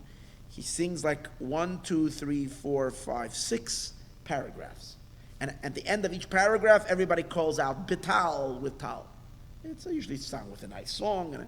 And then afterwards he announced Sha'atu Hashem Elokeinu Mored Tal, and look, Levracha for blessing and not for a curse, for life and not Chas v'Shalom, the opposite of life, for L'soiva, for plenty, V'loy l'rozin, and not for famine. And basically that's what it said. Everybody says Amen, and then. So now in this song, I never noticed this. Each one of these 5 paragraphs begin with the word Tal. You're asking for Tal. But the next words is made up of Tain. It says Tal, Tain. So the first word is Tain, you should give. L'ratzos artzach, to appease the land. The land needs Tal, so give Tal. But you look, you see it's made in many half sentences, where each one of these half sentences begin with another letter of the Aleph Beis, but it works its way from the back, from Taf, Shin, Reish, Kuf. The first phrase is Tain l'ratzois artzacha is tough. The next half a phrase is Shiseni bracha b'ditzach is shin. Then we go Roiv, begins with Reish, Roiv Dagon. Koimeim ir ba cheftzach is Kuf. That's the first paragraph. The next paragraph, Tzaveh is Tzadik. Peri, it works, basically, you'll see in a siddur, it works its way, Taf, Shin, Reish, Kuf, Tzadik, Pei. The last words are Anna, Tafek, La Ratzain. It works its way all the way back to the Aleph. Aleph is the last one. Why? Why is it? I understand you writing, a lot of times Ashrei is also by the order of Aleph Beis. Many things we say in our piyutim follow the Aleph Beis. But this time it's the Aleph Beis backwards. And the reason is because, as we said earlier, where now Tal comes from a place called Moyach Stima. Moyach Stima, its power, its force, is not the power of expansiveness, which is Chesed. It's the power of Gevura. The difference between Chesed and Gevura is Chesed is expansive energy upward, like water, and Gevura is returning, rebounding energy, going back up, like fire. So since you're working backwards, the letters work the other way. Tav, Shin, Reish. It's in an order from the back to the front, not the order front to the back. Also, in Gevura, the way Gevura works, Gevura limits. Gevura is all about what? Giving less and less, constricting. Oh, so the first letters that evolve are the richer letters. And then it becomes less and less and less. So in a sense, tough is a very rich letter. Because if I bill you tough, that means you have to pay me $400. If I bill you reish, shin, now that means you only have to give me $300. If I bill you with a reish, you only have to give me $200. If I bill you with a kuf, that means the latter letters are more. So when you're going from tav, shun, reish, it's showing on a diminishment of the energy, becoming less. According to this, the aleph is the weakest letter because it's got less. It's only one. You're working from higher to lower. Tav, shin, reish, kuf, from more to less. V'yesh lo imar. Zehu seder acharizim. This is the order of the way it works. B'amiris atal b'yom aleph de Pesach. Hu al seder tashrak. As I showed you, Tain l'ratzois shiseni, Tal Tain l'ratzois artzach. Ad ayuma, the last words are ayuma asher isata katzain, onna tofik l'ratzoin betal. So you're working your way backwards from Tav Shin Vahainu, and that is Ki ha'oisi ois b'seder tashrak hem b'chachma stima. This order of tashrak, Tav Shin Reish Kuf, going backwards, the letters that work that way are in Chachma Stima. That's where you have the letters working backwards. You know where else you have that? Where we say Aleph Beis, but we say them backwards? Shabbos by Musaf. In the middle blessing in the Shabbos Musaf, you say Tikanta Shabbos Ratzisa Korban Oiseh. Do you realize what you just said? Tikanta is tough, Shabbos is shin, Ratzisa reish, Korban. You're working, the letters of the Aleph Beis are mentioned, but they're mentioned from the back, going the other way. So in Eitz Chaim, he explains, because that's when we're connecting to this level called Chachma Stima, Bekavanas Tikanta Shabbos, in the Kavanas of Tikanta Shabbos. Ube Mishnas Chassidim, also look and say for Mishnas Chassidim, Besechtes Shachris to Shabbos, in that tractate of Shachris to Shabbos, Perik Yod, Mishnah Dalet. Ube Likutei Torah, Ba'abir al Pasik Achrei Hashem Elokechem Teilechu, Sif Dalet, Ayin Sham, look over there. V'tama de Milsa, what's the reason? Masha b'chachma stimo. Why that when in the level of the concealed chachma, which we said now, the first day of Pesach, is that element of Kesser, of the concealed chachma. Ha'oisias and b'seder tashrak. Why are they in the order of tashrak? Hainu. Ki chachma stimo b'chinas din. Because the level of chachma stimo, even though it's in Kesser, which Kesser is generally all rachamim, since the whole point of chachma stimo is to serve as a transition between the Or Makif And this is the beginning of the Sfirot, which are going to be Or Pnimi, internal light. So this is kind of like the what is it like when you have not a transmitter, a thing that a converter. It's in electric. There's something called it's something that's switching. It's turning it over. So this is taking the Or Makif and creating the ability for there to be an Or Pnimi, and that requires a big tzimtzum. That's where the Gevura of Atik, of the higher level, as we spoke earlier. The way the letters work from Gevura is that they work, first they're more, then they're less, because that's what Gevura is. Gevura is saying, let's keep the wealth over here and give less and less and less and less. Gevura makes the line thinner and thinner and thinner. You're going less. If you're going from Aleph, Beis, Gimel, you keep on adding. From first you have 1, then you have 2, then you have 3. Here you're starting with 400, 300. You're going less. Varaya.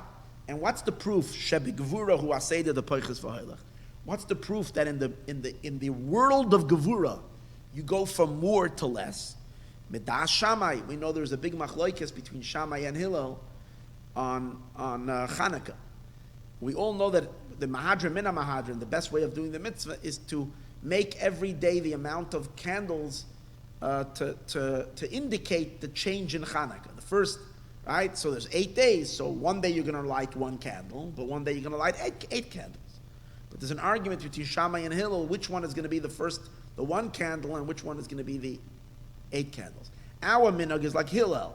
We start the first night with 1, second night 2, we increase. Shammai says you do the opposite. He was of the opinion you start with 8, because the first day you still have 8 days. Comes the next day, you only have 7 days left. So Shammai is always seeing the cup half empty.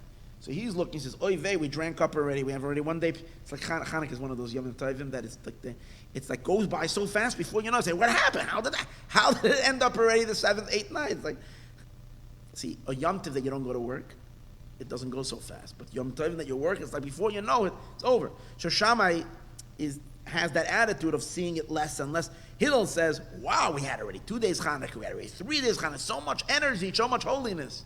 Shammai is saying, oy gewalt, we're losing the days. It's becoming less and less. But Al Kopanim, what do you see from here? We know that Hillel and Shammai is the strict one. Hillel was always so Hillel is chesed, Shammai is Gevura.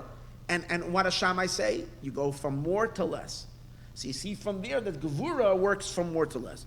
B'neiris Chanukah shesfil shapoiches v'hoilech. V'Shammai Gevura is ki yadua. Shammai is Gevura.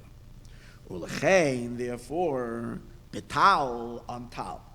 In general, we said before that both Pesach, Sukkot, and Lulav, which are the 3 mitzvahs that are called Reishis, they all associate with Kesser, because Kesser is called Reishis. But Pesach is connecting to the Chochmas Tima of Kesser. Therefore, Shum Chochmas Tima, Oimrim Acharuzim, we say the poetry, I'll say their Tashrak. We say it with Tav Shin Reish Kuf. Okay, that's that. Once we've now established that what? That Pesach is Kesser, revelation of Kesser.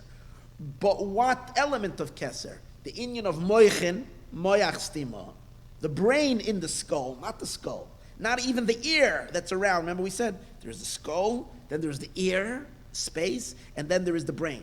So the brain is already the source of Or Pnimi. That's why he says all the mitzvahs of Pesach are all eating. All the mitzvahs. Every mitzvah you do Pesach by the Seder is all eating. What's the idea of food? Food is Or Pnimi. You're taking something in, you're digesting it, it's becoming part of you. You're internalizing your food. Unlike garments, which surround you from the outside, food is something you take in. They're all eating, dahainu, lechol Pesach matzah maror. We have to eat Pesach matzah maror. And even in the mitzvahs that we don't do, what's the mitzvah? What's the prohibition? Don't eat chametz. Shaloi lechol chametz, and don't eat chametz. V'chein lishtois dalad kaisis. You have a mitzvah to drink. Achila v'shtiya, eating and drinking. Shem b'chinas mazayin. That's all nourishment. Hu b'chinas or pnimi. This is an internal light. V'hainu chachmas dima. This is the whole concept. Chachmas dima is the shoyresh, is the beginning of or pnimi. Shu b'chinas pnimi, which is pnimi, k'mo shekasa be'etz chaim shar erech an pin perek dalad. Ubelakuti Torah babia the achrei anal sifdal ayin shal. Now another geshmak in you. V'chol achilos the Pesach matzu moror hem mebchina shema. We know when we say Pesach, we say Pesach zu sha'anu oichlem by that God. This Pesach that our fathers ate, not that we don't eat. We hopefully this year we'll be able to say that we eat, but the Pesach that al shum on what? Al shum ma. Why do we eat it? Al shum ma for what? We're asking for what's the reason why we eat it? Al shum ma. In the Chassidus it says when we say al shum ma, it doesn't mean al shum ma for what? Al shum, we're eating it because we're connecting to the energy of ma. Ma, we know one of God's names is Gematria 45. Yud Kei Vav Kei has primarily four. There's more actually, but the ones that are mostly spoken about are the four different ways of the miloi, which give you a gematria of something else. So one of them is 45. When you fill the hay, when you fill the hays with olives, you get 45. Because the two hays are both 6, so that's 12. The yud is 20, yud vav dalet, so vav and dalet is 20. And then the vav is vav aleph vav, it's 13. So 13 plus 12 is how much? 25. Plus 20 is 45. So there you go. So Yud Kei Vav Kei. So we're saying Pesach, and each one, so what are we saying? We're saying that when we're doing Pesach, Matzah, and Marar, Al Shum, we're connecting to the name Yud Kei Vav Kei Shum Ma. We're absorbing the Ma. Now, what's Ma? The name of Ma is the name of God when there are Oiros Pekelim. B'chlal, the name Ma dominates the entire world of Atzilus. Which the world of Atzilus is what? Oiros Pekelim. Internalized light. The Oiros Makifim, they have different names. But the Iker Inyan of Oiros Pekelim is Shem Ma. K'moi, sha'imrim Pesach zeh al Shem Ma. Shem Ma. V'chein matzah zu sha'anu oichlem. Al Shem Ma, we're eating it for the Ma. Mor zeh sha'anu oichlem. Al Shema, we're eating Shema. V'hainu, b'chena Shema, that's the name. K'mo shekasa b'sidr b'pirish argada. Look in the sidr b'pirish argada. V'hain. M'chachmas tima. It comes from the level of chachmas tima, the concealed chachma. Shesham hu Shema. In chachmas tima is where the origins of Shema. That's where the name Ma is in chachmas tima. K'mo shekasa be'etz chayim. He says, see in Eitz Chaim, Shar Erech Ampim Perik Dalet Anal. Look in Shem in Shar Erech Ampim Perik Dalet Anal. Over there, he brings this idea that which name. Remember, I said earlier that Eitz Chaim described that in Kesser there's three parts. There's the Galgoyles, that's the Kesser Shebe Kesser. There is the Avira, the ear, and then there is the Moyach, the brain, the Moyach Stima. So he says like this in Eitz Chaim. And I'm not going to look at inside, but it's mamish, it's clear words over there. He says like this. He says, in the Kesser, Shebe Kesser, he says you have Yud Kei Vav Kei, but the Yud Kei Vav Kei is over there it's Hey Yud. It's Milu Yudin. Gematria 72. Is the Shem Ayin Beis is in the Galgalta. Is in the Golgolas, the skull. In the Avira, in the air, in the space, is the Shem Samach Gimel. The name 63. Also Milu Yuds, it's just that the Vav is spelled Vav Aleph Vav instead of Vav Yud Vav. And then he says, in Moyach Stima, which name of Yud Kei Vav Kei is there? Shema. So since Pesach by night, what are we eating? All the mitzvahs, since it's the energies, he said earlier, Nigla Leia Melech Malchei Amlochem HaKadosh Baruch Hu, it's all the Gilui of Moyach Stima, Moira Gadol, the great fear. So therefore what name? We're connecting to the name Ma. So therefore we say Al Shum Ma. Now he says, In that Pri-Eitz Chaim, he says that in each one of these three levels, there are three madregas in each one. And that's why he says each one has three havayas, three Yud-Kei Vav-Keis.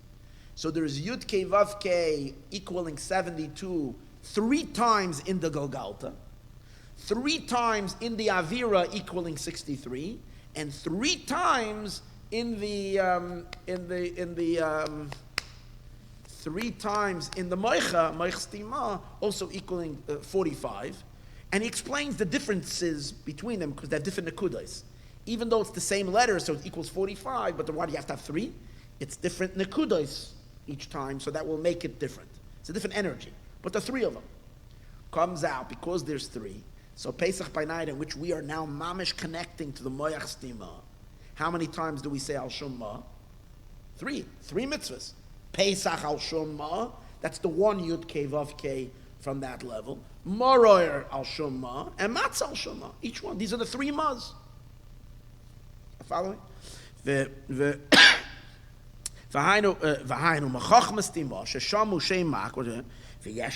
can say Hagimel Pa'amim Ma, the Pesach, the Matzah, the Morer, the three times Ma of Pesach and of Matzah and of Morer. These are the three things we say in the Garden. Hemagimel Pa'amim Shem Ma Shebechachmas Tima. These are the three times Shem Ma that are Chachmas Tima. I can't tell you what they are or what they mean, but this is the idea. It says in Eitz Chaim. Gam Yesh Loimar. Or he says, I have another way of giving you where you have the three maz. Instead of Pesach, Matzah, Morer, Masha Matzah Gematria Gimel Pamim.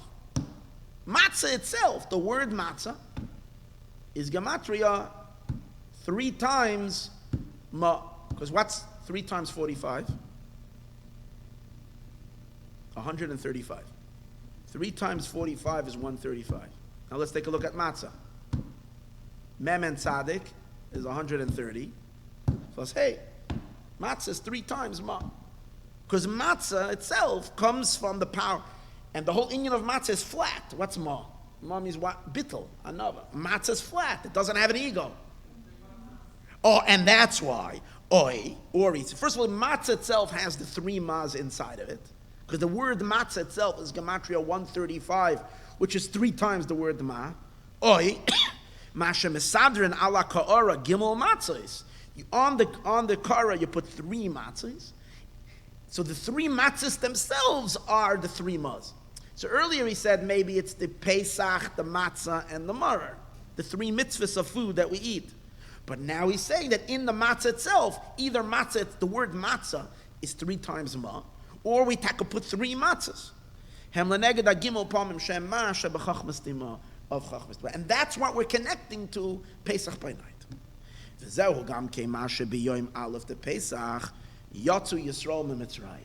This will also explain why the Yidden went out of Egypt, and what did they do? B'rechush gadol. We came out of Egypt with tremendous wealth. Basically, that's the day we all hit the lottery. And one day, from darkness to light, we suddenly went boom. And what is the great wealth? We know that the panemius of the money that we made was the nitzutzei kedusha, the sparks of holiness that we elevated. The rechush gadol, the rechush gadol hana nitzutzin, the tayu, are the sparks from the world of tayu, the sparks of fallen sparks. Shenaflu b'shvira, that fell down during the collapse. V'yardul, the primordial collapse. V'yardul Mitzrayim, they went down to Egypt. U'mizbaredim b'chachmas tima. The power of birur, we learned about this many times. The power of elevating sparks is in the Torah. Generally, we know that the power to elevate the world and to sort out the klipa, push away the klipa and extract the good of something. How do we know? How do we do it? Through the Torah. Torah tells us exactly. This is kosher, not kosher, separates bad from good. And Torah is chachma. So it says in Zohar, b'chachma is biriru. In order to do a birur, it's through the power of chachma. Why? Because the whole power of klipa is what? Inflate itself. Yeshus. Chachma is the power of what? Of being bottled to Hashem's ratzon. Total nullification to God. Koyach, what's koyach ma? The power of ma is the koyach of chachma, which does the birur. So that's the power of Torah. Power of Torah to do a birur is now before Matan Torah. we didn't have the Torah in the world to do the birur, but we did through our labor and through the hard work, we did also a birur in the world. When was it fully revealed? Pesach by night, because that's when there was a Gilui of Chachma. But in some Memorim of Chassidus it says that when we say B'Chachma is Beriru, that we do a birur in the world through Chachma, it says in Chassidus that it's not the revealed Chachma that does the birur, it's the concealed Chachma. B'Chachma Stima is where the birurim are, the power from where the birur comes from. Why, what, where, and when, I don't remember the explanation. I remember learning it in the past, but I didn't get a chance to get to look that up before the Shiur today, that the koyach of birur is not even from revealed Chachma, but from the concealed element of Chachma. But in any case, Pesach by night is the time of the Hizgalus of what? Of Chachma Stima, of the concealed Chachma, which is what? Chachma Shebe Kesser. Iki Yedua de B'Chachma is beriru, when it says Chachma, there's a birur, shekoyach Chachma Stima. Goes on the concealed Chachma. And that's why that was the day of the ultimate extraction. And therefore, when we took spiritually out the sparks, automatically we took already out the wealth from Mitzrayim. And since the first day of Pesach, Chachma Stima was shining, Shasham is barrem anitzutz in the Tayu. Over there is where the nitzutzim of Tayu getting his batter. That's why they were able to go out with a chush gadol. Now he adds another geschmacke thing. This will also explain why Yitzchak's birthday is Pesach. From all the avos, Yitzchak is born on Pesach. Ayin b'medrash Rabba Vayera Perek Nun Gimel Soif Sum Vav. Look at Medrash Rabba Vayera u'b'medrash Rabba Pekudei. It says the reason why the Eibishter waited for Chodesh Nisan and he didn't have the Mishkan built before Chodesh Nisan is the Eibishter wanted to wait for Yitzchak's birthday. And Yitzchak's birthday is in Pesach, but already on Rosh Chodesh Nisan, it's already the beginning. So God, the joy of Yitzchak's birthday, the first Jew that was born, Yitzchak as a Jew. So that's why the Eibishter said delayed the Mishkan, even though it was finished on Hanukkah already. They didn't put it up until the first day of Nisan. What's the shaykhs? Because what are we saying now? Ki Yitzchak hu gevura da atik. We know Yitzchak is gevura, but he's which level of gevura? The gevura of Kesser shebachachma stima, which is where we said earlier, chachma stima is the converter from or makif to or panimi. And in order for that, you need to have powerful levels of what? Of contraction, of gevura. That's called gevura da atik. And the Gevurah of Atik that's in Chachma Stima, that's why Yitzchak is born there, because that's his Indian. He comes into the world of that. This is also Gavaldig Zeo Gam Kemashe. Kishabirich Yitzchak es Yaakov bebirchas Tal. It was Pesach by night when Yitzchak told Esav to go hunt, and then Yaakov came to him. It was Pesach by night. Which bracha did he give him? Tal. Who is the one who's giving the blessing? Who's giving the blessing? Yitzchak is giving the blessing. Why is he giving the blessing? Because it's his birthday. It's his energy. He comes from Moich Stima. And that level we learned earlier is also called Tal. That's why the first day of Pesach we bench Tal. That level is called Tal. Tala de Bedulcha. Moich Stima is called the crystal Tal. And Yitzchak, Tal Hashamayim. But what did Yitzchak do before he brought down the Tal? Just like what do we do in order to access this great light? We do mitzvahs associated with eating. We eat the ma energy. We eat the 3 mitzvahs, the matzah, this, which is all enabling us to connect. To connect. And the next day, what do we do after we eat the mitzvahs? By night, we eat the mitzvah. We eat all these powerful things. We release these energies into our soul. We wake up the next morning not even knowing that we're now not even in this Kashmistical world. We're in Moichem Stima. We're up there. That's when we can bench Tal. We can daven for Tal. Because we connected to such a high place. So Yitzchak did the exact same thing. What did he do before he benched him? He ate. First of all, the fact that he's eating. Eating is what? Or Panimi. The holy.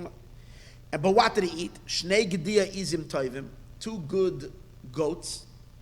Young goat, v'lechem and bread, v'shasa yayin, and he drank wine. So he said that's a whole seder. He had everything on the seder plate, whatever he needed on the seder. Yitzchak had a seder. It says clearly in the pasuk, she gave Rivka prepared the bread, v'samatamim and the delicacies that she made, probably some good charoises and the like. Uksiv, and it says vayavel yayin vayesh. He brought him wine. V'zeh bepesach. It was on Pesach.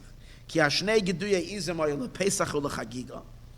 The two goats were for Pesach and for Chagiga, because we know in the time of the Beis Hamikdash, they would bring, in addition to the carbon Pesach, they brought another sacrifice, because you're supposed to eat the carbon Pesach when you're not hungry, you're not overly stuffed, but you're full already. So they would bring a carbon first to eat the meat, and then on top of that, they ate the carbon Pesach. V'hainu ki abracha de tal, because the blessing of talu michayach mechachma stima is from the concealed chachma, which is where the eating takes place. Ulechen ksiv, and another v'yitan lecha elokim. It's very strange. We always know that when you're giving a blessing, you should evoke which name? Midas harachamim. Either Midas Chesed or Midas harachamim. That's the flow. So you should have said v'yitan lecha keil. Keil is keil Hashem v'yor lanu. It's Chesed. Chesed keil kol hayom. Should have said v'yitan lecha havaya. Yud kei vav kei. V'yitan lecha elokim. Because Yitzchak was drawing from his source. And the source over here is Elokim, is in Chachma. Shem Elokim Davka, Dahainu, Gevura Da'atik. The origins of Shem Elokim is in the Gevura of Atik Yomen. Shebe Chachma Stima, that is enclosed in Chachma Stima. Tala de Bedulcha. This is this crystal tal. Shezem es Gala Pesach. This was revealed on Pesach. So that's why Yitzchak gave these brachas. Vashnei Geduye Izem Em Kamoya Pesach Vachagiga. And the two goat, the Pesach and the Chagiga. Kemoi, why is it Kemoi? Because the carbon Pesach, I think can you bring it Mina Izim or only Mina Kvasim? I think carbon Pesach you can only bring from sheep, not from goats.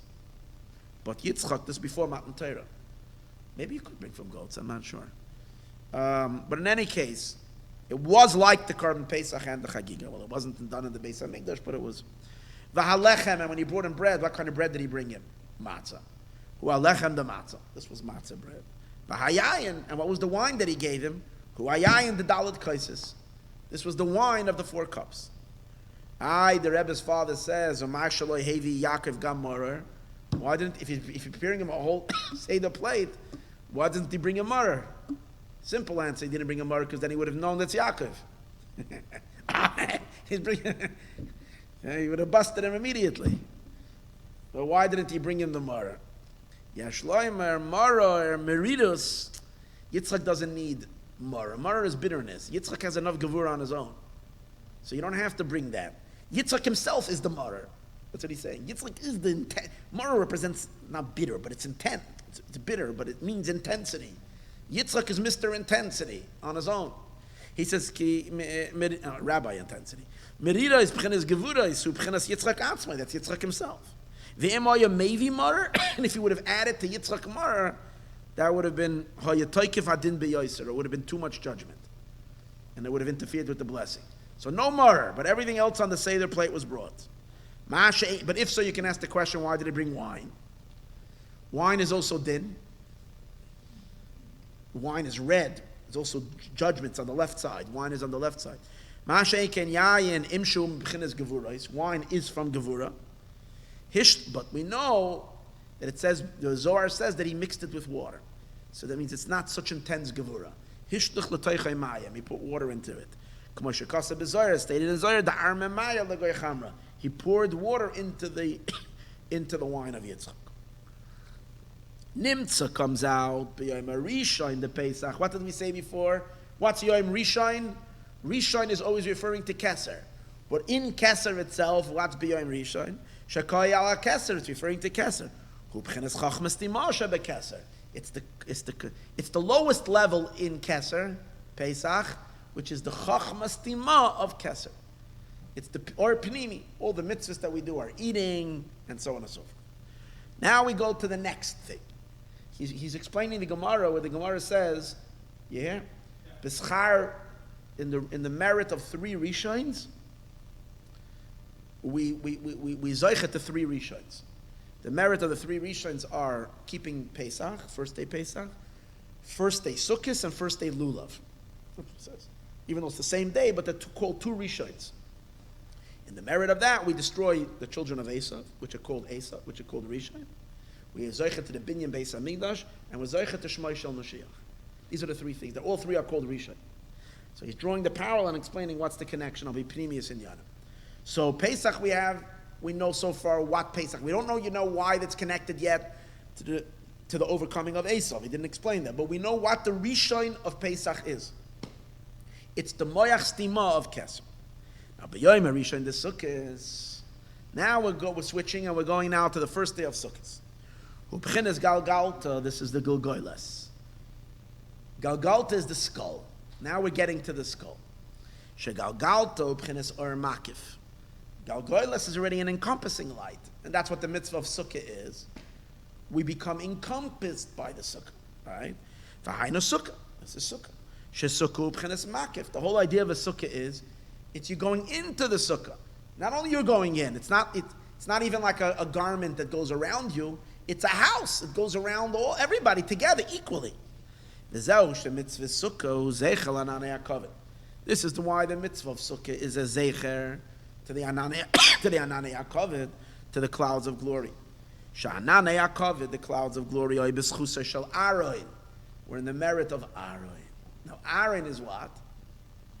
Aaron is a man of kindness, extreme kindness. He's Kohen Gadol. He was Oyev Shalom, Verodev Shalom. You never heard a harsh word from Aaron. Aaron was the most mellow, most chill type of a person in the sense of the opposite of Yitzchak Gevura. Aaron is Chesed. But Ananshu is going to explain the connection. Ananshu b'chinas makif hainu galgalta. First of all, it's an anan.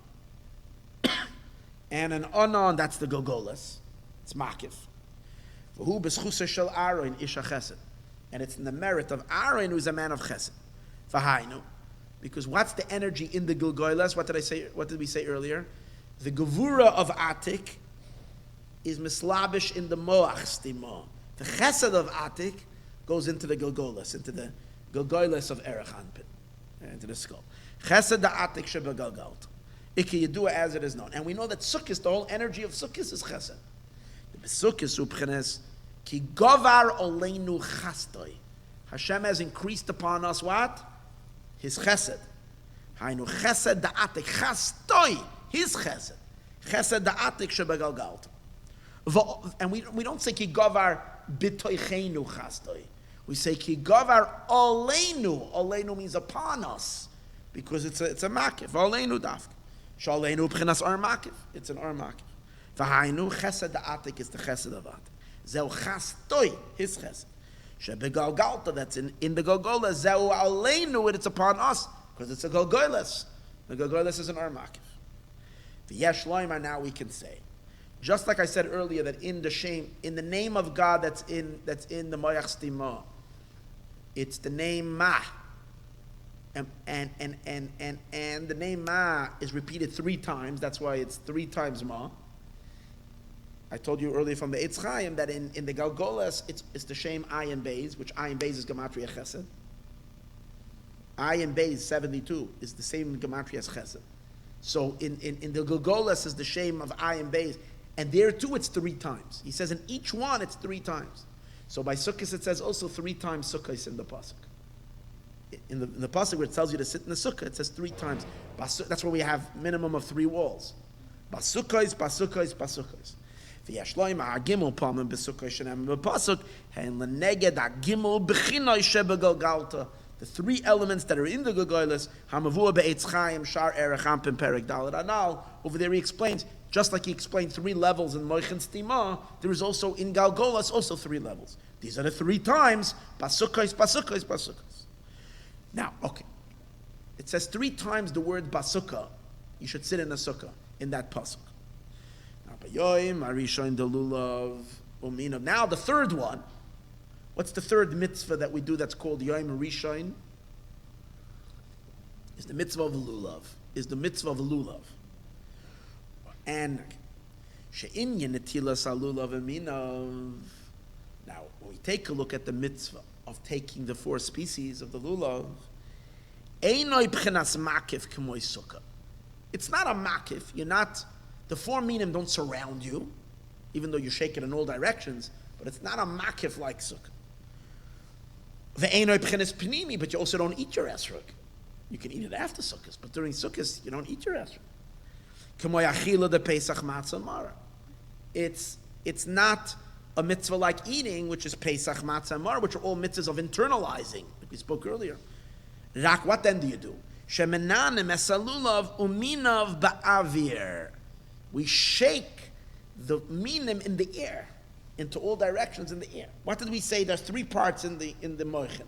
One is the brain, the other one is the skull, and the other one is the space between the skull and the brain, which is called avira the makif. It's also a makif, but it's a lesser makif. It's a smaller makif, but it's called avir. So therefore, what do we do with the lulav? We're shaking it in the avir, in the ear. Okay, hu b'chenas avira, which is the avir. V'zeu shal yedei nanuya haluyav nimshach hadas, and that's why we also know that the whole Indian of shaking a lulav is laman das kolamay oris, is to get the das, to know there's einoid movadei. K'moshe kasav in Mishnas Chassidim, Mesechtes Yemei Mitzvah v'Sukkah Perekei, as explained over there, and many Mamara Chassidus discuss the whole idea of why Sukkah, why lulav is the whole idea of getting das. Look over there, it's all about getting the das. Why? Here's an interesting thing.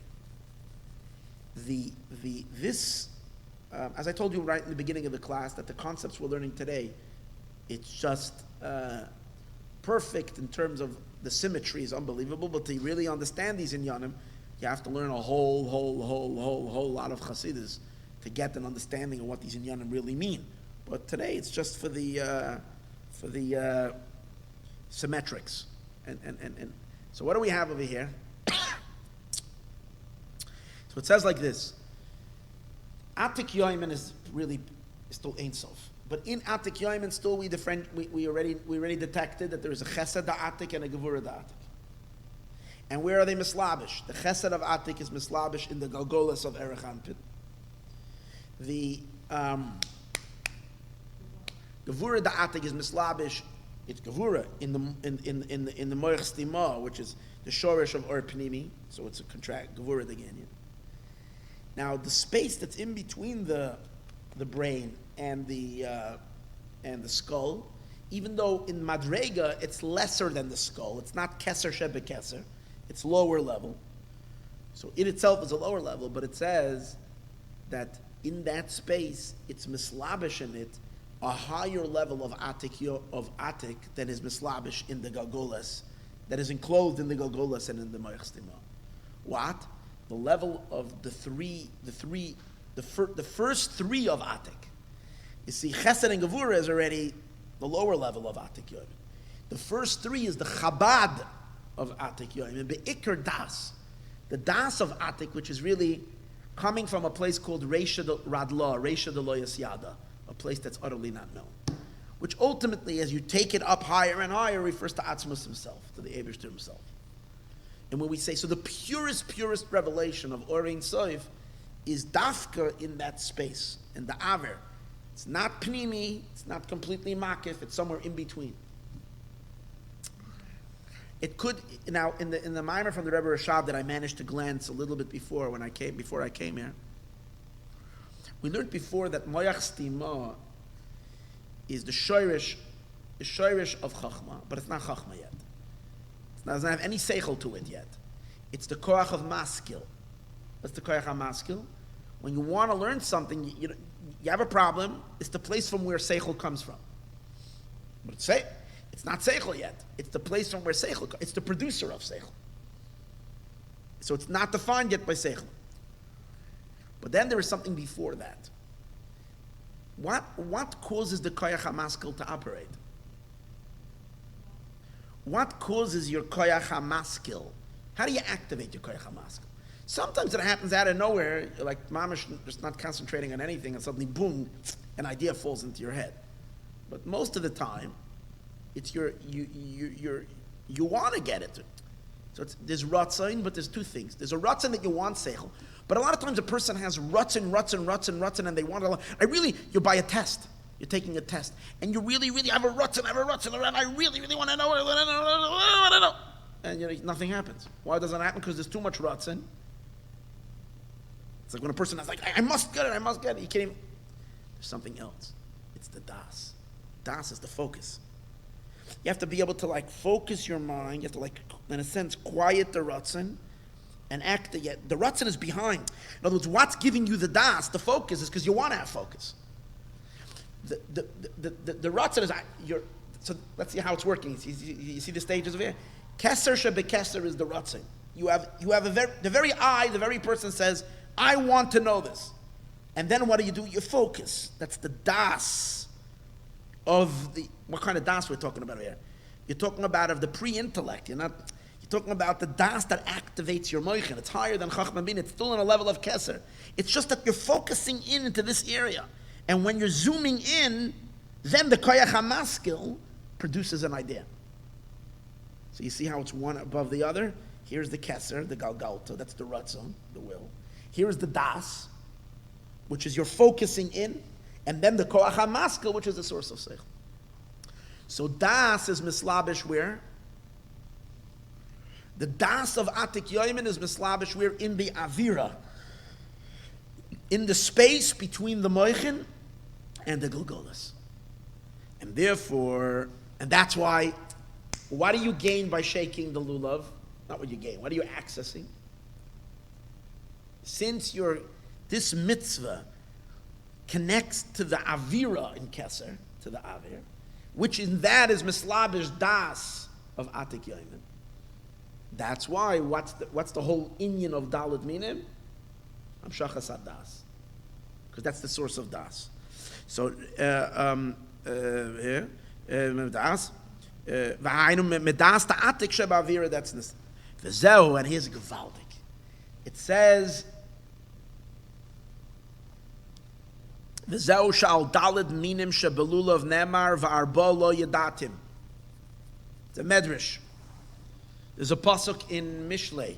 Shlomo HaMelech said, I'm very smart, I know everything, but three things are a wonder to me, and 4 things I don't know. It's a pasuk. Shlomo HaMelech says, in Mishlei, Shloisha heima niflu mimeni. 3 things are a wonder to me, and v'arba lo yadatim, and 4 things I don't know. So the Medrash darshans it like this. Gimel heima, the 3 that are a wonder, that I wonder about, Pesach, Matzah, Umar. V'arba lo yadatim, the 4 that I don't know, Elu dalad minim shebelulav. These are the 4 minim shebelulav. Hey, this is gewaldig. Shebikish lamed aleim. He wanted to know them. Shlomo HaMelech wanted to crack the code of these things. I don't know them. So the Medrash says simply what he doesn't know. Pre-Eitz Hadar, a very beautiful, a fruit from a beautiful tree. Who tells you when it's an esrog?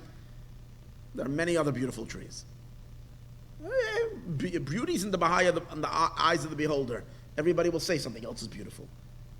I'm sure if you'll do a survey, what is the nicest fruit tree? You'll get different answers.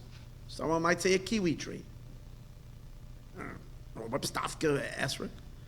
And also he goes through all the ones, like why this one, why that one. Anyways, so what is he saying? It's amazing, he says. Eilu daled minim shekol echad ve'echad mi Yisroel hoylech v'rotz v'lekeach le'mehen. Every Yid goes and runs and gets himself daled minim lahala la'kadosh baruch hu, to thank God. Ve'hem nirim ketanim be'enei adam. It looks like in people's eyes, they look like small little thing, plants. U'gedoylim ifnei HaKadosh baruch hu. By God, it's the greatest thing. Umi pirishlam the Yisroel adal daminim elu. Who told them? Who told the Jewish people what to get? The Chumash is talking more in mystery. The Chumash is talking in total riddles. Who? The Chachamim. Shem Esrig Lula, Chachamim the Chachamim. Shenemar it says, Vehema Chachamim Mechukamim. They are not stam wise, they are wise men. Chachamim Mechukamim. Based on what we learned right now, we'll understand why. Pesach, Matzah, and Marer, he says, are niflu, they're a wonder. But on Lulav and the 4 minim, he says, Lo yedaitem, I don't know them. Why? What did we say earlier? Where does Pesach, Matzah, and Maror come from? The mitzvahs of Pesach. The Izgalus of Kesser. But in Kesser itself, see, in general, everything associated with Kesser is a mystery. Kesser is unknowable. The first real revelation of the divine is in Chachma. Chachma is Reishis Agiloi. Higher than Chachma, we don't know. That's why when it comes to the mitzvahs of Pesach and Daled Minim, in general, Shlomo HaMelech says, I thought I know everything, but this I don't know. However, in the not knowing, there's a difference. Pesach Matzah Maror comes from Chachma Stima. So on those things he says it's nifla. Nifla means it's a wonder. I wonder about it. It's a pella. But when it comes to the Daled Minim, he says lo yedaitem. I don't know. The reason he says I don't know is because what's shining in avira, in the ear. Daled Minim, we said, is a mitzvah you do in the air. You're shaking it to all directions in the air. What's shining in this level of Kesser? We said before the das of Atik Yoimin, which is called Reisha de lo Yasyada, the head that's not known. That means it's the unknowable essence of God, the unknowable of the unknown. That we call what we don't know, Radla, that which is that's not possible to know. So Shlomo HaMelech says, I don't know them. So it's interesting. From there you draw das, from that place you draw das, even though the essential inyan of it is unknowable.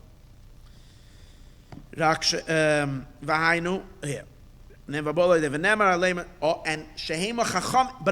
who figured out what it is? The Chachamim. And the Chachamim are called Chachamim Mechukamim. What does that mean? Avira, the level of Avir, Shesham Meir Klolis Radla. That's where Reisha de lo Yasyada, the level that's not known, shines over there. That's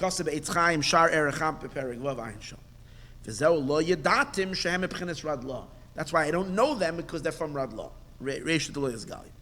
Masha Enkein, we're holding by the parentheses. Masha Enkein Agimel Dvarim Shebe Pesach, which isn't the case on the three things of Pesach. Pesach Matzah Maror. They're a wonder to me. Chachma Stima is not so far removed. Chachma Stima hu seichel hanelam. It's a concealed seichel mikol rayan. It's way beyond Shlomo HaMelech's mind, even though he's the highest seichel, but he can only conceive the revealed seichel, not the concealed seichel. As we said earlier, Moshe Rabbeinu was told, "Shtoik, be quiet. You can't get me on this level. You don't understand what I'm doing." And therefore they said, "Vehimu chachamim mechukamim." Why? Because he says, "Chachamim stam chachamim sharsha mechachma stima." Regular wise men, they come from the concealed chachma, because that's where the source of chachma is. Chachamim mechukamim is that their spiritual source of their neshama is from the avir, and that's why they can figure out even that which is not knowable. Chachamim mechukamim aina avira hanikra. The Zohar, the Eitz Chaim the Zohar actually refers to the level of avira. It's called chachmasa ila'a stima. There's a level called chachma stima, concealed chachma. And within the concealed chachma, there is chachma ila'a stima. It's even concealed even to a greater degree. Okay, this is gewaldig, but a little complicated. The rest gets very, very, very, very, very, very, very, very, very easy and beautiful. So you got to hear this. On the simple level. Now, we say there are three things that are called Rishon: Pesach, Sukkot, and Lulav. But the B'yoyim HaRishon of Lulav is the same day like Sukkot. It's not a different B'yoyim HaRishon. It's a different mitzvah. But we both do that on the same day. So is Yom HaRishon, Yom HaRishon the Sukkot goes on the Yom HaRishon the Sukkot. Within Sukkot, you take the Lulav. That makes perfect sense. You know why? Where is the space? The space that we're talking about in the head, it's under the skull. It's within the skull. So Sukkot is the skull, and that's why the mitzvah of Daled Minim is done within Sukkot. If so, you're going to say, hold on, then Pesach Matzah and Maror is also inside of that. So we should also do that in Sukkot. It says, no. The Zohar, in Eitz Chaim it says, that between the skull and the ear, there's no krum, there's no membrane. It's the skull and directly the ear. Between the ear and the brain, there is a membrane. There's a hefsek. It's a different. It has a whole compartment. It's within a compartment within the ear, within the space. So that's why Pesach is done in a different time. But the mitzvah of Daled Minim is done in the day of Sukkot. It's within Sukkot. And not only that, according to Kabbalah, according to Chassidus, you're supposed to shake the Daled Minim in the Sukkot. Because it's one is within the other. That's what he explains over here. Ki avira hu b'toich galgalta is within the galgolas. Beli hefsik krum. There's no krum. Krum means a membrane. There's no hefsik. For the level of chachmas tima, mafsik krum. There is an interruption of a krum. And a krum adavira ki yedua as it is known. That's why it is the best way. Little lulav aminov b'toich sukkah inside the sukkah. K'moshe kasev b'sidr ad merzal. Koydem halal before halal. V'ayim b'mishnas chassidim sham b'rosh perikei. Hainu ha'sukkah hu galgalta. The sukkah is the golgolas canal. Va'avir shebetoich ha'sukkah. And more than that, it's not stam. The sukkah is the skull, and the ear that's inside the sukkah, that's that level of God's avir. It's mamash that ear. Hu avir shebetoich galgalta. And in that avir is where you shake. You use that ear in that space, and in that ear is where you shake the daled minim. And that's where you shake the lulav and the minim. Hainu ba'avira in the avir. Nimtza.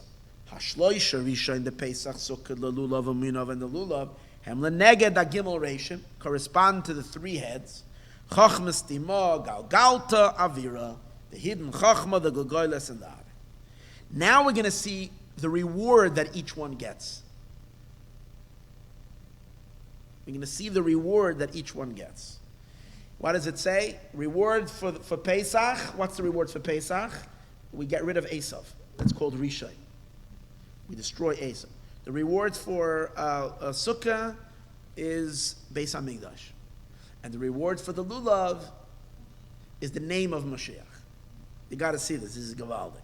And that's why, for the sake of these first three, they merit these three. To eradicate the descendants of Esav, the binyan Beis HaMikdash and the building of the Beis HaMikdash, Moshiach and the name of Moshiach. And that is as follows: in the Pesach, we merit to eradicate the children of the descendants of Esav. Hanikra Rishon is called Rishon. As it says, Vayetze Harishon. Esav comes out, he's called the first. Masha Esav Nikra Rishon. Why is Esav called Rishon? He's not explaining. We know that Yaakov comes from the world of Tikkun, and Esav comes from the world of Toyu. And Toyu is before Tikkun. When Hashem emanated the world, he first emanated the world of Toyu, where the vessels could not handle the lights, and it collapsed. Then Hashem contracted, and his second order is Tikkun. So Esav is first. What does it mean, a krisa zara shel Esav? What does it mean, cutting down Esav's power? What does that mean? That Esav and his children will be lost. They come from the shattered world of Toyu. Many sparks fell in. How do you cut Esav off? You extract the sparks. And the weakening of Esav. You do a bitter in the nitzutz. What did we say earlier? What's the koyach of bitter? Torah. Chachma is beriru chachma. That's why it's dafka negeya keeping Pesach, because Pesach is the mitzvah relating to chachmas tima. V'yovdu aklipus, and the klipus will be completely destroyed. Shem Esav Ezara, which is Esav and his children. Sheyonku v'kiblu chiyusam, they receive their chayos mehem from them. V'hainu al yedei chachmas tima, it's through the hidden chachma. Sheba chachmas beriru, all birurim happen through chachma. Shechachmas tima huam mevareres hanitzutzin detoyu. The hidden chachma, that does the birur in the sparks of toyu. Uma'alasasam lekadusha, and that is what elevates them to holiness. And if you elevate the sparks to holiness, uma'abedes as a klipa, and it destroys the klipas. Shezau ma'shachachmas tima hu b'chinas gevura v'din. What did we say earlier? that Chachmas Tima has an element of Gevura to it. Gevura da'atik. Ha-Gevura v'din, the Gevurais of this level, hu la'abed es Esav v'zarei, to destroy Esav and his children. U'kumuvin. Now, Esav himself is also Gevura. He's red. Esav hu gam kein b'chinas Gevurais v'dinim. He's the perverted Gevura. Shazau shenikra adamoini, and that's why he's called the red one. Ukrisasa, and how do you cut him down? Hu al yedei Gevura da'atik shebechachmas tima. It's through the Gevurais of Atik that we said earlier, of Atik Yomen, that are in the concealed Chachma. V'ayin b'ma'oira or mareches keil zoyim ayin sham, where there it explains the idea that keil zoyim, God gets angry to destroy the klippas. V'zeu gamkein, this fits very well. Ma'aseh b'Pesach ha'ye ibud paroi v'cheloi. What else happened on Pesach? Pesach wasn't only a time of godly, divine kiss. It came with harshness.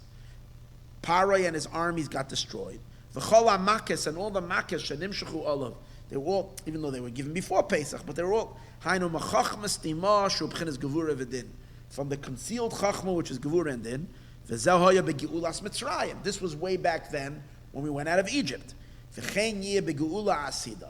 In the future redemption, which we know is going to take place in Nisan, megalas Edom de Esav, which is going to be from the galus of Edom, which again is red gevura of Esav. Keep in Nisan nigalu. In Nisan we were redeemed. But Nisan Asidin Ligal, and in Nisan we're going to be redeemed. Al Yadei. Oh, so that's that one. Now, Al Yadei B'Yom Arisha in the Sukkos. Now, through the merit of keeping the first day of Sukkos, B'chinas Galgalto, which is the skull, Zachol L'Binya Beis HaMikdash. We're Zoichet to the Binya Beis HaMikdash. Why? Ha Beis HaMikdash hu B'chinas Bayis. Beis HaMikdash is a house. Shabayis ubchenas makif. A house is just like the Golgolas, the skull is a makif. Same as also the Beis HaMikdash is a house. It's an encompassing energy. Haina galgalta. Elechein al yedei mitzvah sukkah, through the mitzvah of sukkah. Shemagia begalgalta, it reaches the supernal Golgolas, the supernal skull. Soichim lebinya Beis HaMikdash. We merit the building of the Beis HaMikdash. Shugam kem b'chinas makif to galgalta. There's also the makif of Golgolas. Ubeis HaMikdash nikra gam kein sukkah. When we say harachaman or yakam lanu as sukkah stavid anoi fellas, to put back up the sukkah. So we know Beis HaMikdash is called a sukkah. Kamosha, like it says, vayhi b'shalom sukkah. In peace is a sukkah. Vayachmois kegan sukkah. Where there it's spelled with a shin, but it's the same idea. Now, but this is the best. Al yedei b'yom harisha in the lulav amina. But now, through the first day of the lulav and its types, B'chinas avira, which is the avir, the holy ear, the space between the skull and the brain, which is the third level, in which das, the atik, the level of das, dwells, zachol l'shmoi shel Moshiach. We merit the name of Moshiach. So we have to say, what's the connection with Moshiach to this level? Moshiach yesh, and we'll see why the name. Moshiach yeshloim esharshem avira. The shorish of Mashiach is from this special ear. Why? V'zeu shal Mashiach nemar. About Mashiach it says, V'nocha olav, it will dwell upon him, it will come down and dwell upon him, Ruach Hashem, the Spirit of God. And Ruach also means wind, which wind is ear. The Spirit of God will dwell upon him. Ruach, and it says in the pasuk a bunch of times Ruach. Ruach Chachma Bina, the Ruach of wisdom, Ruach Eitzah and understanding, Ruach Eitzah Gvura, the spirit of counsel and strength, Ruach Das v'yiras Hashem, and the Ruach of Das and fear of God, knowledge and fear of God. And the first time, this is 3, but in the beginning it says Ruach Hashem, so that's 4. Hakol b'chinas Ruach, all Ruach. But how many times Ruach? 4, corresponding to the 4. For the 4 species, the esrog, the lulav, hadassim, and aravas. Sheshoira olav b'chinas ruach, the ruach dwells upon it. Ruachu avir, ruach is ear. V'hainu avira, it's the level of avir. Here's another thing. Ayin b'medrash rabba, eicha, perik aleph, seif nun aleph. Look in medrash, an amazing medrash. I spoke about it on Tisha B'Av this year. It says in the medrash rabba, it says that when the Beis HaMikdash was destroyed, there was a Jew living far away, and he suddenly heard a cow making a weird noise.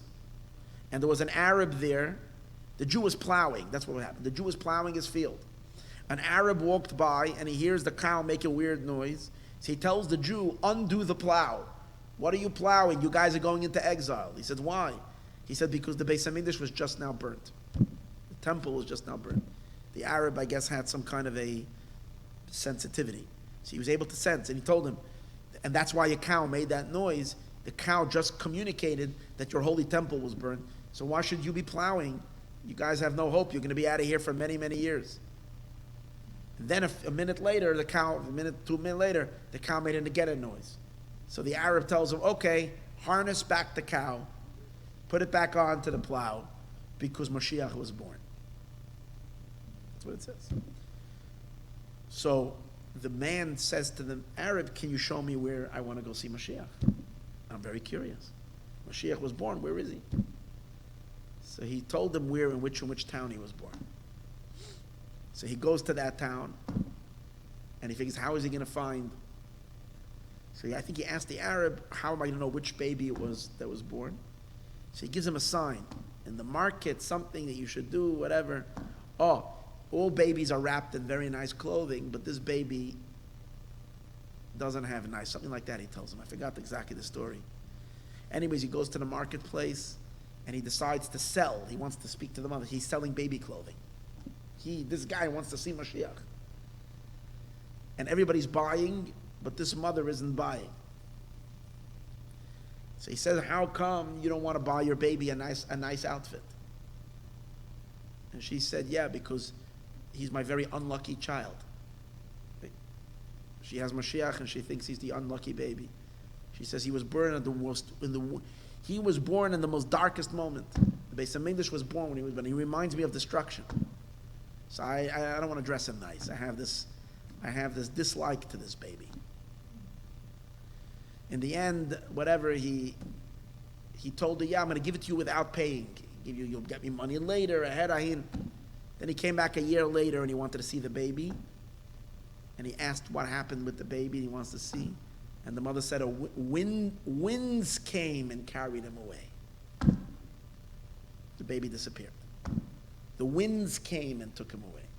So it says specifically, winds. So the Rebbe's father is using that to point us that Moshiach particularly is associated to the power of wind. It's an Eicha, in Medrash Eicha. He tells you exactly where. Eicha Perek Aleph Seif Nun Aleph. You can look at Medrash Eicha. Asyin Ruchin, winds came, Va'al Ulin, Tanunene Va'azlan Lahain. The winds picked him up and took him away, Ayin Shah. Harei Sherucha is Dafke Naso as Mashiach. The wind took Mashiach. Why did the wind take him? Because Mashiach is connected to the wind. Obviously, the Gemara doesn't mean it as simple. This whole story is, the Medrash, this is all a cryptic story, but this is what it says. Another thing it says about Mashiach is that his power is going to be in smelling. Val Mashiach Nema v'harichoi beyiras Hashem. He will have this ability to scent fear of God. The Moirech V'doin, he's going to sniff, he's going to judge people based on sniffing them. He's not going to have to hear witnesses and everything. And that was one of the ways they wanted to check if Bar Kochva was Mashiach. The Chachamim said, can he judge people based on that? But he says that Reach, wind, and scent is the same Inyan. Because where is it when there's a scent, perfume scent, where is it? It's in the air. Reach v'ruach hu inyan echad is one yin. The Haina Avir, it's all an inyan of Avir. V'ayim b'lekutei Torah v'mas l'reich shmenech hanshem. V'al yedei adalad minim, no, yossi geist negis, nicht for 10 minutes. 10 minutes kannst du gehen. V'al yedei adalad minim shebelulav. And through the 4 minim of lulav, zoichem l'Mashiach, we're zoichet to Mashiach, shenema boy dalad pamim ruach. By Mashiach it says 4 times ruach. Ruach Hashem, ruach Eid. It's through the dalad minim, which we shake in the ear, which we're drawing down the energy from that level called Avir. And what is Mashiach going to bring to the world when Mashiach comes? Umala aretz deya as Hashem. The world is going to become filled with godly knowledge, because that level of Avir is connected to Das. V'zeu gam keim hashenema b'loi moisa Mashiach. It says in the days of Mashiach, ki umala aretz deya as Hashem, because Mashiach will bring the deya, he will bring the Das from that place, from that Avir. Das as Hashem. Hainu das ta'atik. This is the das of atik. Sheba avira, that's in the avir. Ve'ema say ben David ba. And when is Moshiach coming is the one thing that no one knows.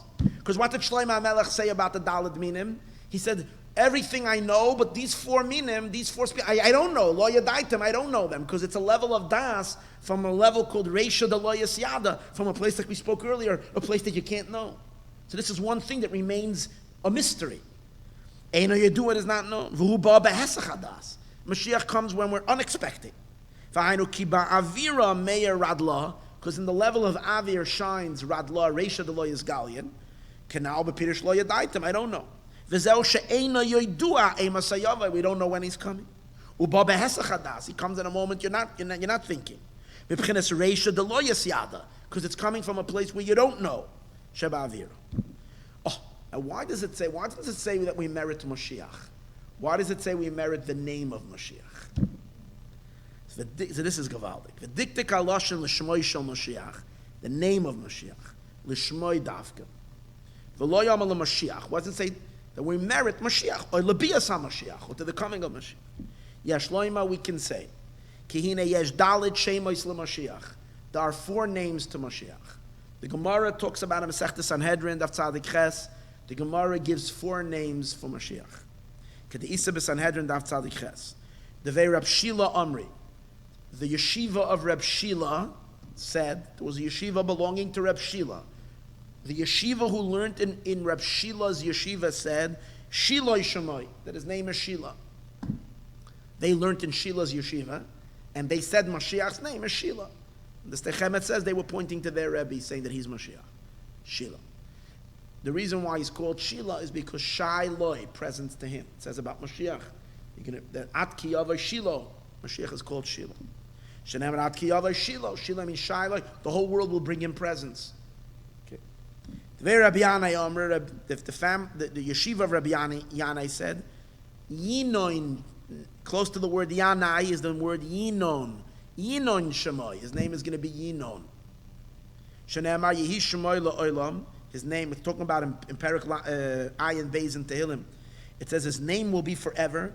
Lefnei Shemesh, in front of the sun, Yinon Shemoy. Yinon will be his name. We'll soon see the significance of that name. The very Reb Chanina Amrei, the family, the yeshiva of Reb Chanina said, Chanina Shemoy. His name is Chanina. So we have, what are the names so far? Shilo Yanai Chanina. Chanina. They will not give you a Chanina, which means we're waiting for Chanina to come. Some say Menachem ben Cheskia Shemai. His name is Menachem, the son of Cheskia. Shenemar, it says in the pasuk, Ki rachak mimeni Menachem meishev nafshi. That Menachem, who restores my soul, is distant from me. That means the one who we're waiting for Menachem to come comfort us. Good. So the Rebbe now the Rebbe's father puts into a footnote here, not a footnote, in a parentheses. Good. From the pasuk Ki rachik mimenu Menachem, you know that Mashiach's name is Menachem. But how do you know that Mashiach's name is Ben Cheskia? It says his name is Menachem Ben Cheskia. How do you know that his name is Ben Cheskia if in the pasuk it doesn't say a word about Ben Cheskia? It just says Ki rachik mimenu Menachem meishev nafshi. So the Rebbe father says like this: Menachem meishev nafshi. The first letters, the Rosh Tevis, Menachem meishev nafshi, is Mem, Mem, Nun. Mem, Mem, Nun is 80 plus Nun, 50, is 130. Chizkiah, let's take the word Chizkiah. You have a kuf in the middle is 100. Ches and Zayin, 8 and 7 is how much? 8 and 7 is how much? 8 and 8 is, come on, you guys know math. I have to do math. 8 and 8 is 16 and go minus 1. But 8 and 7 is how much? 15. And in the end, after the kuf, you have a yud and a hey, Chizkiah. It's 15. 102 15s is how much? 130. So Menachem Meishev Nafshi, the Rosh Tevis of Menachem Meishev Nafshi is 130. That's Chizkiyo, that's his father's name. And how do you know he's Ben Chizkiyo? The Soifei Tevis of Menachem Meshiv Nafshi. Soifei Tevis, the last letters. Menachem is Mem. Meshiv is Beis. Nafshi is Yud. Mem Yud Beis. Mem Yud Beis is how much? Mem is 40. Yud is 10. Beis is 2. Nu is 52. 52 is Ben. So he says in the words Menachem Meshiv Nafshi, you have Menachem Ben Chizkiya. In the Ropshetz Chassidic you have Chizkiya. So that's why Moshiach's name is Menachem Ben Chizkiya. In the words Menachem Meshiv Nafshi, which Chazal bring as a pasuk, in the Ropshetz Chassidic, in the first letters, you have the gematria of the word Chizkiyo, and in the Soifei Tevis, in the last letters, you have the gematria of the word Ben. Ropshetz Chassidic means the first letters, and the Soifei Tevis means the last letters. That's gematria Ben, and that's gematria Chizkiyo. V'raya ben Ches yesh loim ki Ropshetz Chassidic Menachem Meshiv Nafshi gematria Chizkiyo v'Soifei Tevis gematria Ben. Harei, so we have sheyesh daled deyos b'shmoi. There are 4 deyos in Moshiach's name. Eichu. Now, I'm going to skip for a minute, and I'm going to come back to the parentheses. V'chola deyos emesen. And all the deyos are true. Ve'elu divrei l'kim chayim. Moshiach has all these names. V'chola dalet shemois nirmezu b'shem Moshiach. Let's look at the word b'shem Moshiach. Moshiach, mem is what? Menachem. Shin is Shiloh. Yeah, that's true. Mem is Menachem. Shin is Shiloh. Yud is Yinoin. And Ches is Chanina. The 4 names that Chazal give is the word Moshiach. Mem is the first letter for the word Menachem. Shin is the first letter for the word Shiloh. Yud is the first letter for Yinon. And Ches is Chanina. These are the first 4 names that we have. Shem Ropshetz Chassidic Menachem. Shiloh, Yinon, Chanina. Shem Ropshetz Chassidic Menachem, Shiloh, Yinon, Chanina. V'zeu sh'amar l'shmoi shel Moshiach. We merit the name of Moshiach. Now we'll go back. Let's go back a minute over here. Medrash Rabba Eicha. Ki rochik mimenu Menachem Meshiv Nafshi. Yesh oy deyos the tzemach shemoi. There's another, in Eicha it says that Moshiach's name is Tzemach. Or V'havaya Shemoy, or his name is Yudkei Vavkei. His name is going to be Hashem's name. So the Rebbe says it's not a question. Because Tzemach, that's Menachem. It's the same gematria as Menachem. That's why the Tzemach Tzedek is called Tzemach Tzedek, because his name is Menachem Mendel. So Menachem is gematria Tzemach, and Mendel is gematria Tzedek. So that's Menachem Mendel. So Menachem and Tzemach is the same inyan. Ki ine yadei de Tzemach shemoy ubchinas ikomoy yadei de Menachem shemoy. Kedisa medrash Rabbi Shom. The chushbin de dein ke chushbin de dein. They have the same cheshbin. They have the same. Va'adei de havaya shemoy, who it's the same numeric value. Va'adei de havaya shemoy. You are. This is gewaldig. The name Yinoin Yossi. Just one word. The name Yinoin. What's the name Yinoin? The Marsha says that why is Mashiach called Yinoin? Because it's really the same word. Yinon is the exact Yud Kei Vav Kei. Because a Hey and a Nun are Mischalef. Hey and Nun changes. Why? Because Hey is 5 and Nun is 50. And in the letters of the Aleph Beis, we know that the only 2 letters that don't have a partner are Hey and Nun. Meaning, let's take the Aleph Beis. Let's put Aleph on one side, and who do you put on the other side? Tes. Aleph and Tes equal 10. Ches on one, Beis and Ches. Gimel and Zayin, Dalet and Vav. So Hey remains partnerless. Now let's go further. Chaf, and you match them up with the latter letters, and you work them back, and the only one that remains without a partner is Nun. And that spells the word Hein. And that's why it says about the Jewish people, Hein am levadad yishkon. The Jewish people don't either have a partner. Hein Nun. These are the 2 letters that don't have a partner. So Hey and Nun are letters that are interchangeable. The word Yinon is Yud, Nun, Vav, Nun. Let's switch the Nuns with a Hey, Yud, K, Vav, K. So really when the Medrash says that Mashiach's name is Yud, K, Vav, K, it's the same opinion that his name is Yinon. Because Yinon is Yud, K, Vav, K. We just switched the Heys for the Nun because they're switchable. Okay? In a day that's Vade the Avaya Shemo, you are there the Yinon Shemo, because Marshokan. Vade the Rabbanan, the Gemara, the Sanhedrin. Now there's another das in the Gemara Sanhedrin. It says, Chivra de Rabbi Shemoi, that Moshiach is called the leper, the leper from the house of Rebbe, because he Hapirshu. The meaning of this is not Chas v'Shalom that that's his name, but rather that he suffers a lot. He suffers from pain, because one of the things about Moshiach is that he goes through a lot of pain in his life, like a leper, like a person who has saras. But that's not his name. Now there's one more day there. Sham the David Shemay, that his name is David. Well, it doesn't even mean that his name is David. It means that he comes from David. David. He comes from the house of David. So therefore, I know, in the reward of taking the 4 minim, Shebelulav, Shebeyom Rishon, which is in the first day of Sukkot, Yiskula Adalat Shemay Shel Mashiach. We merit the 4 names of Mashiach, Shenikra Rishon, that's called Rishon. The Yesh Loimar we can say like this. Now he's going to explain it a little bit more Kabbalistically, just this last idea. Ois Mem de Mashiach, the Mem of Mashiach, which stands for Menachem. Menachem Ubchinas Yesoid. That is related to the power of Yesoid. Ki Yesoid hu ha-Menachem le-Malchus. Yesoid is the one that comforts Malchus. Malchus is the one that's in Golus. The Shechina is in exile. Who comforts her husband, Yesoid. So therefore the Mem stands for Menachem, because Mem is the Yesoid that comforts Malchus. Upirish ben Cheskiyo, and why is he called ben Cheskiyo? Hainu ki ein Messiah ol Yesoid ben Malchus. When can Yesoid go into Malchus?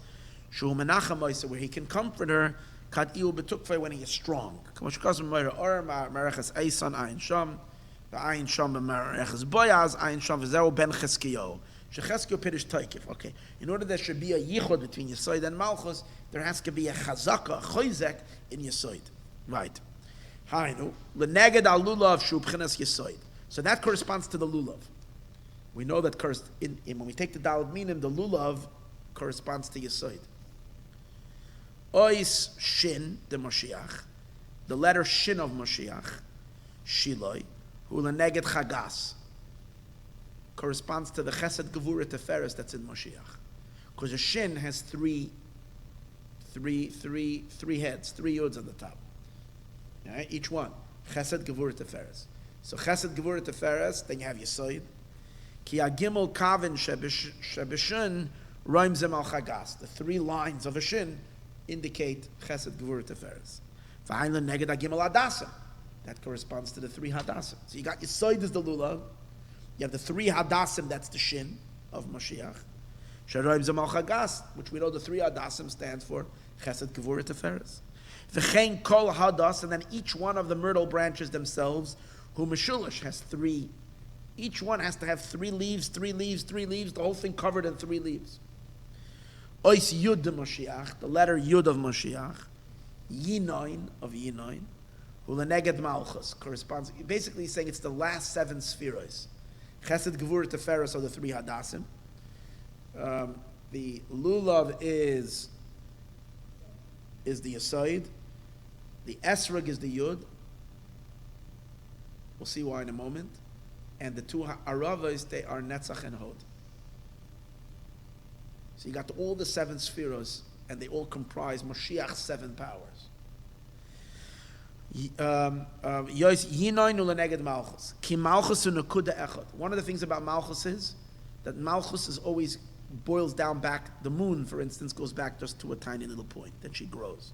So Malchus has the humility of a Yud. Beside Shirish, like the letter Yud. V'chein, ema ois Yud Rosh Tevis Havaya. if we say that the Ois Yud represents Yud Kei Vav Kei, remember we said the name is either Yinain or Yud Kei Vav Kei because the Nuns and the Heys switch. K'moshekasav Havaya Tzidkenu, that Moshiach, it says his name, Zeshma, his name is Havaya Tzidkenu, Yud Kei Vav Kei Tzidkenu. So he says it's not, when we say Havaya now, it's the Yud Kei Vav Kei of the name Ban. Remember we spoke earlier that there are 4 different Yud Kei Vav Kei can come out to different gematrias. Either 45, which is Shem Ma, either 63, which is Shem Samach Gimel, or 72, which is name Ayin Beis, and the name 52. The name 52 is the lowest manifestation of the Yud Kei Vav Kei. Even though it's a higher number than 45, it's still the lowest manifestation, and it's the name of the Yud Kei Vav Kei associated with Malchus, which is the most reduced light of Hashem. Malchus. It's the name of Shem Havaya of Ban of Malchus. How do you know that that's the Havaya? When Mashiach is called Havaya, how do you know? Maybe it's one of the other Havayas. No, because we're referring to him as Moshiach Tzidkenu. Havaya, it says in the Pasuk, Hashem Tzidkenu. You look in Pasuk Eliyahu, Malchus is called Tzedek. Shazel Tzidkenu, Malchus Anikra Tzedek, which is called Tzedek. Kamaimer Tzedek, Malchus Kadisha. Tzedek is Malchus. V'hainu neneged esrog, and that corresponds to the esrog. Sharoim is al Malchus. The esrog is indicative of Malchus. The esrog, we once learned the whole thing why the esrog is Rome is to Malchus. Remember we said when you take an esrog and lulav, you have 7 types. All 6 of them are combined together, but the esrog is separate. You just attach it. Because Malchus is separate. You have the 6 spheroids, Malchus stands on her own. You have to bring them together. Hinted to in the word Oi. Remember we learned the whole thing about Oi. The Oi is in Malchus, Aleph, Vav, and Elul. We learned the whole thing about it. It's really interesting. In any case, Malchus, the esrog. Now, one of the things about an esrog is that esrog is, when Hashem created the world, he asked the trees that the bark, the tree, the wood of the tree should taste the same like the fruit. But the trees didn't listen. The earth didn't listen. Didn't obey the command. And the earth thought it would be smarter than God. It was the first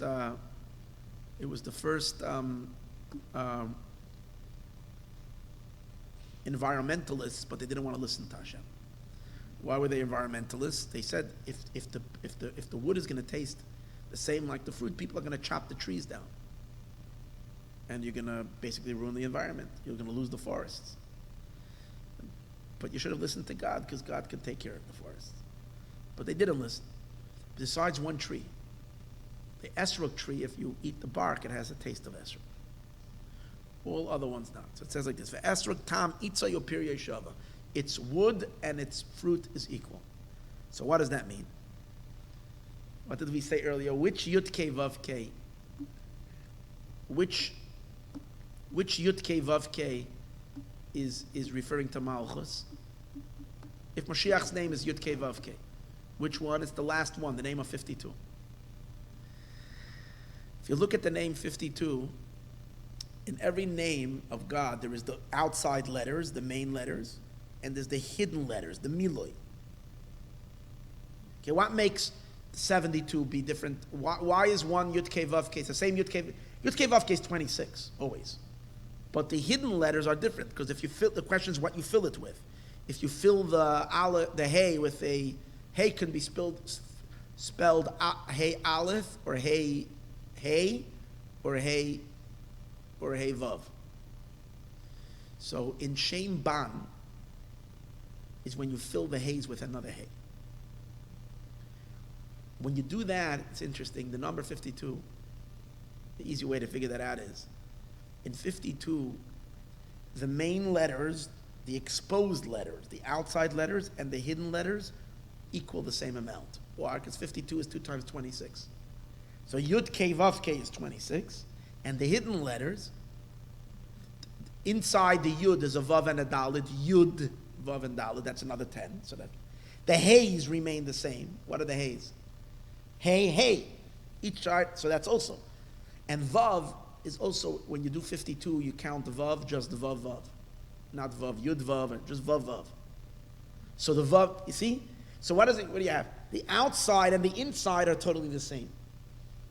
That's what it means. The fruit and its bark are the same. Only in this Yud Kei Vav Kei. In all the other Yud Kei Vav Keis, the outside equals 26, but the inside equals different. Like 45, it's going to be less. The inside is less than 26. By 72, the inside, the hidden letters equal much more. Or 63, they equals more than 26. But they're not equal. That's the thing. So in Esrog, only the Esrog, the fruit and its bark have the same taste, means they equal the same. They're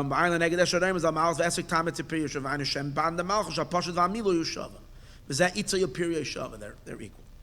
Or another thing, Itza Yopir Yeshava means as follows. Today's days when we spell Yud Kei Vav Kei, we spell it Yud Kei Vav Kei. We learned about this many times when Moshiach will come. The Vav of the Yud Kei Vav Kei will become a Yud. And that's why we say Bayomahu Yiyeh. Hashem's name will be Yiyeh, Yud Kei, not Yud Kei Vav Kei. V'u'al derech shelo ased Yiyeh Hashem havaya Yiyeh, she'oiz vav deza Yiyeh b'madreges ha'yud ha'chachma, base pamim Yud Kei, 2 times Yud Kei, v'zeu eitzai za u'piryei chachma shava, that the tree, which is the wood, which is considered the ze'er anprim, will be equal to chachma. And that's why we said Havaya is Yinon. Same word, Yud Kei Vav Kei, same letter as Yinon. Yud Nun Vav Nun. But if you look in Tehillim, you'll see an amazing thing. When it says about Moshiach that his name is going to be Yinon, we read it Yinon. But the actual letters in the pasuk is Yud Nun, Yinin. It's read Yinon. You look and I checked it up in the Siddur, in the Tehillim. Yinin, that's the Kriya. Why? Because since Yinon is Yud Kei Vav Kei, and since when Mashiach comes, it's not going to be Yud Kei Vav Kei, it's going to be Yud Kei. So the way it's written Yinon in the Tehillim is Yud Kei. Shaksivu be Yud Achranon, Loi Ba'is Vav, and Hashnei Nunenem Kamoy Hashnei. The Nuns are like the 2 Heys. V'Hashnei Yudin Sheben Yinon, Kamoy Hashnei Yudin Sheben Yiyeh Ukamuvan. That's that. Ois Ches de Moshiach, the last letter of Moshiach, Chanina, who leneget Nun and Hey. I'm sorry, Netzach v'Hoid, corresponds to Netzach and Hod, which are the 2 Aravos. Ki Ois Ches Roim is on Netzach v'Hoid. Ches is indicative of Netzach and Hod. Why? Because when you count Spheres, you have Chachma, Bina, Das, Chesed, Gevura, Tferes is 6. Hold on. Chachma, Bina, Das.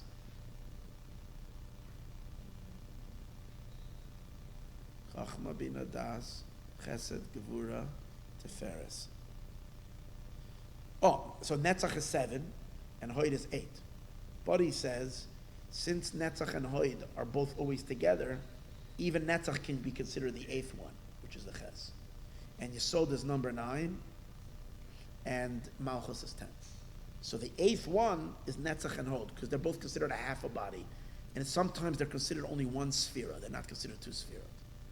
So then why don't we count them both as number 7? I don't know. He says you count them both as number 8. They're considered 2 halves of a body.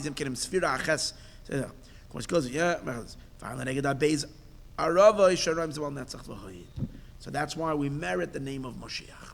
Okay. This is mainly the part of the discussion that is pretty much understandable. After this, he gets it gets pretty complicated, and I'm going to spare you but this stands on its own. We can explain that this Medrash and Gemara is stated elsewhere differently, and he's going to explain exactly the 3 places of how this Gemara is stated, this idea in the merit of 3. We merit 3, how each one represents a complete different concept within this concept itself. It just goes to places that are very, very, very, very, very, it's amazing the meticulousness, how every detail fits and fits of fits.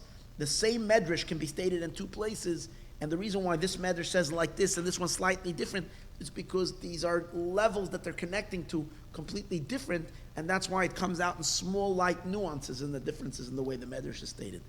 That's how he explains it later. Okay, everyone. The main thing is we should merit the name of Moshiach now.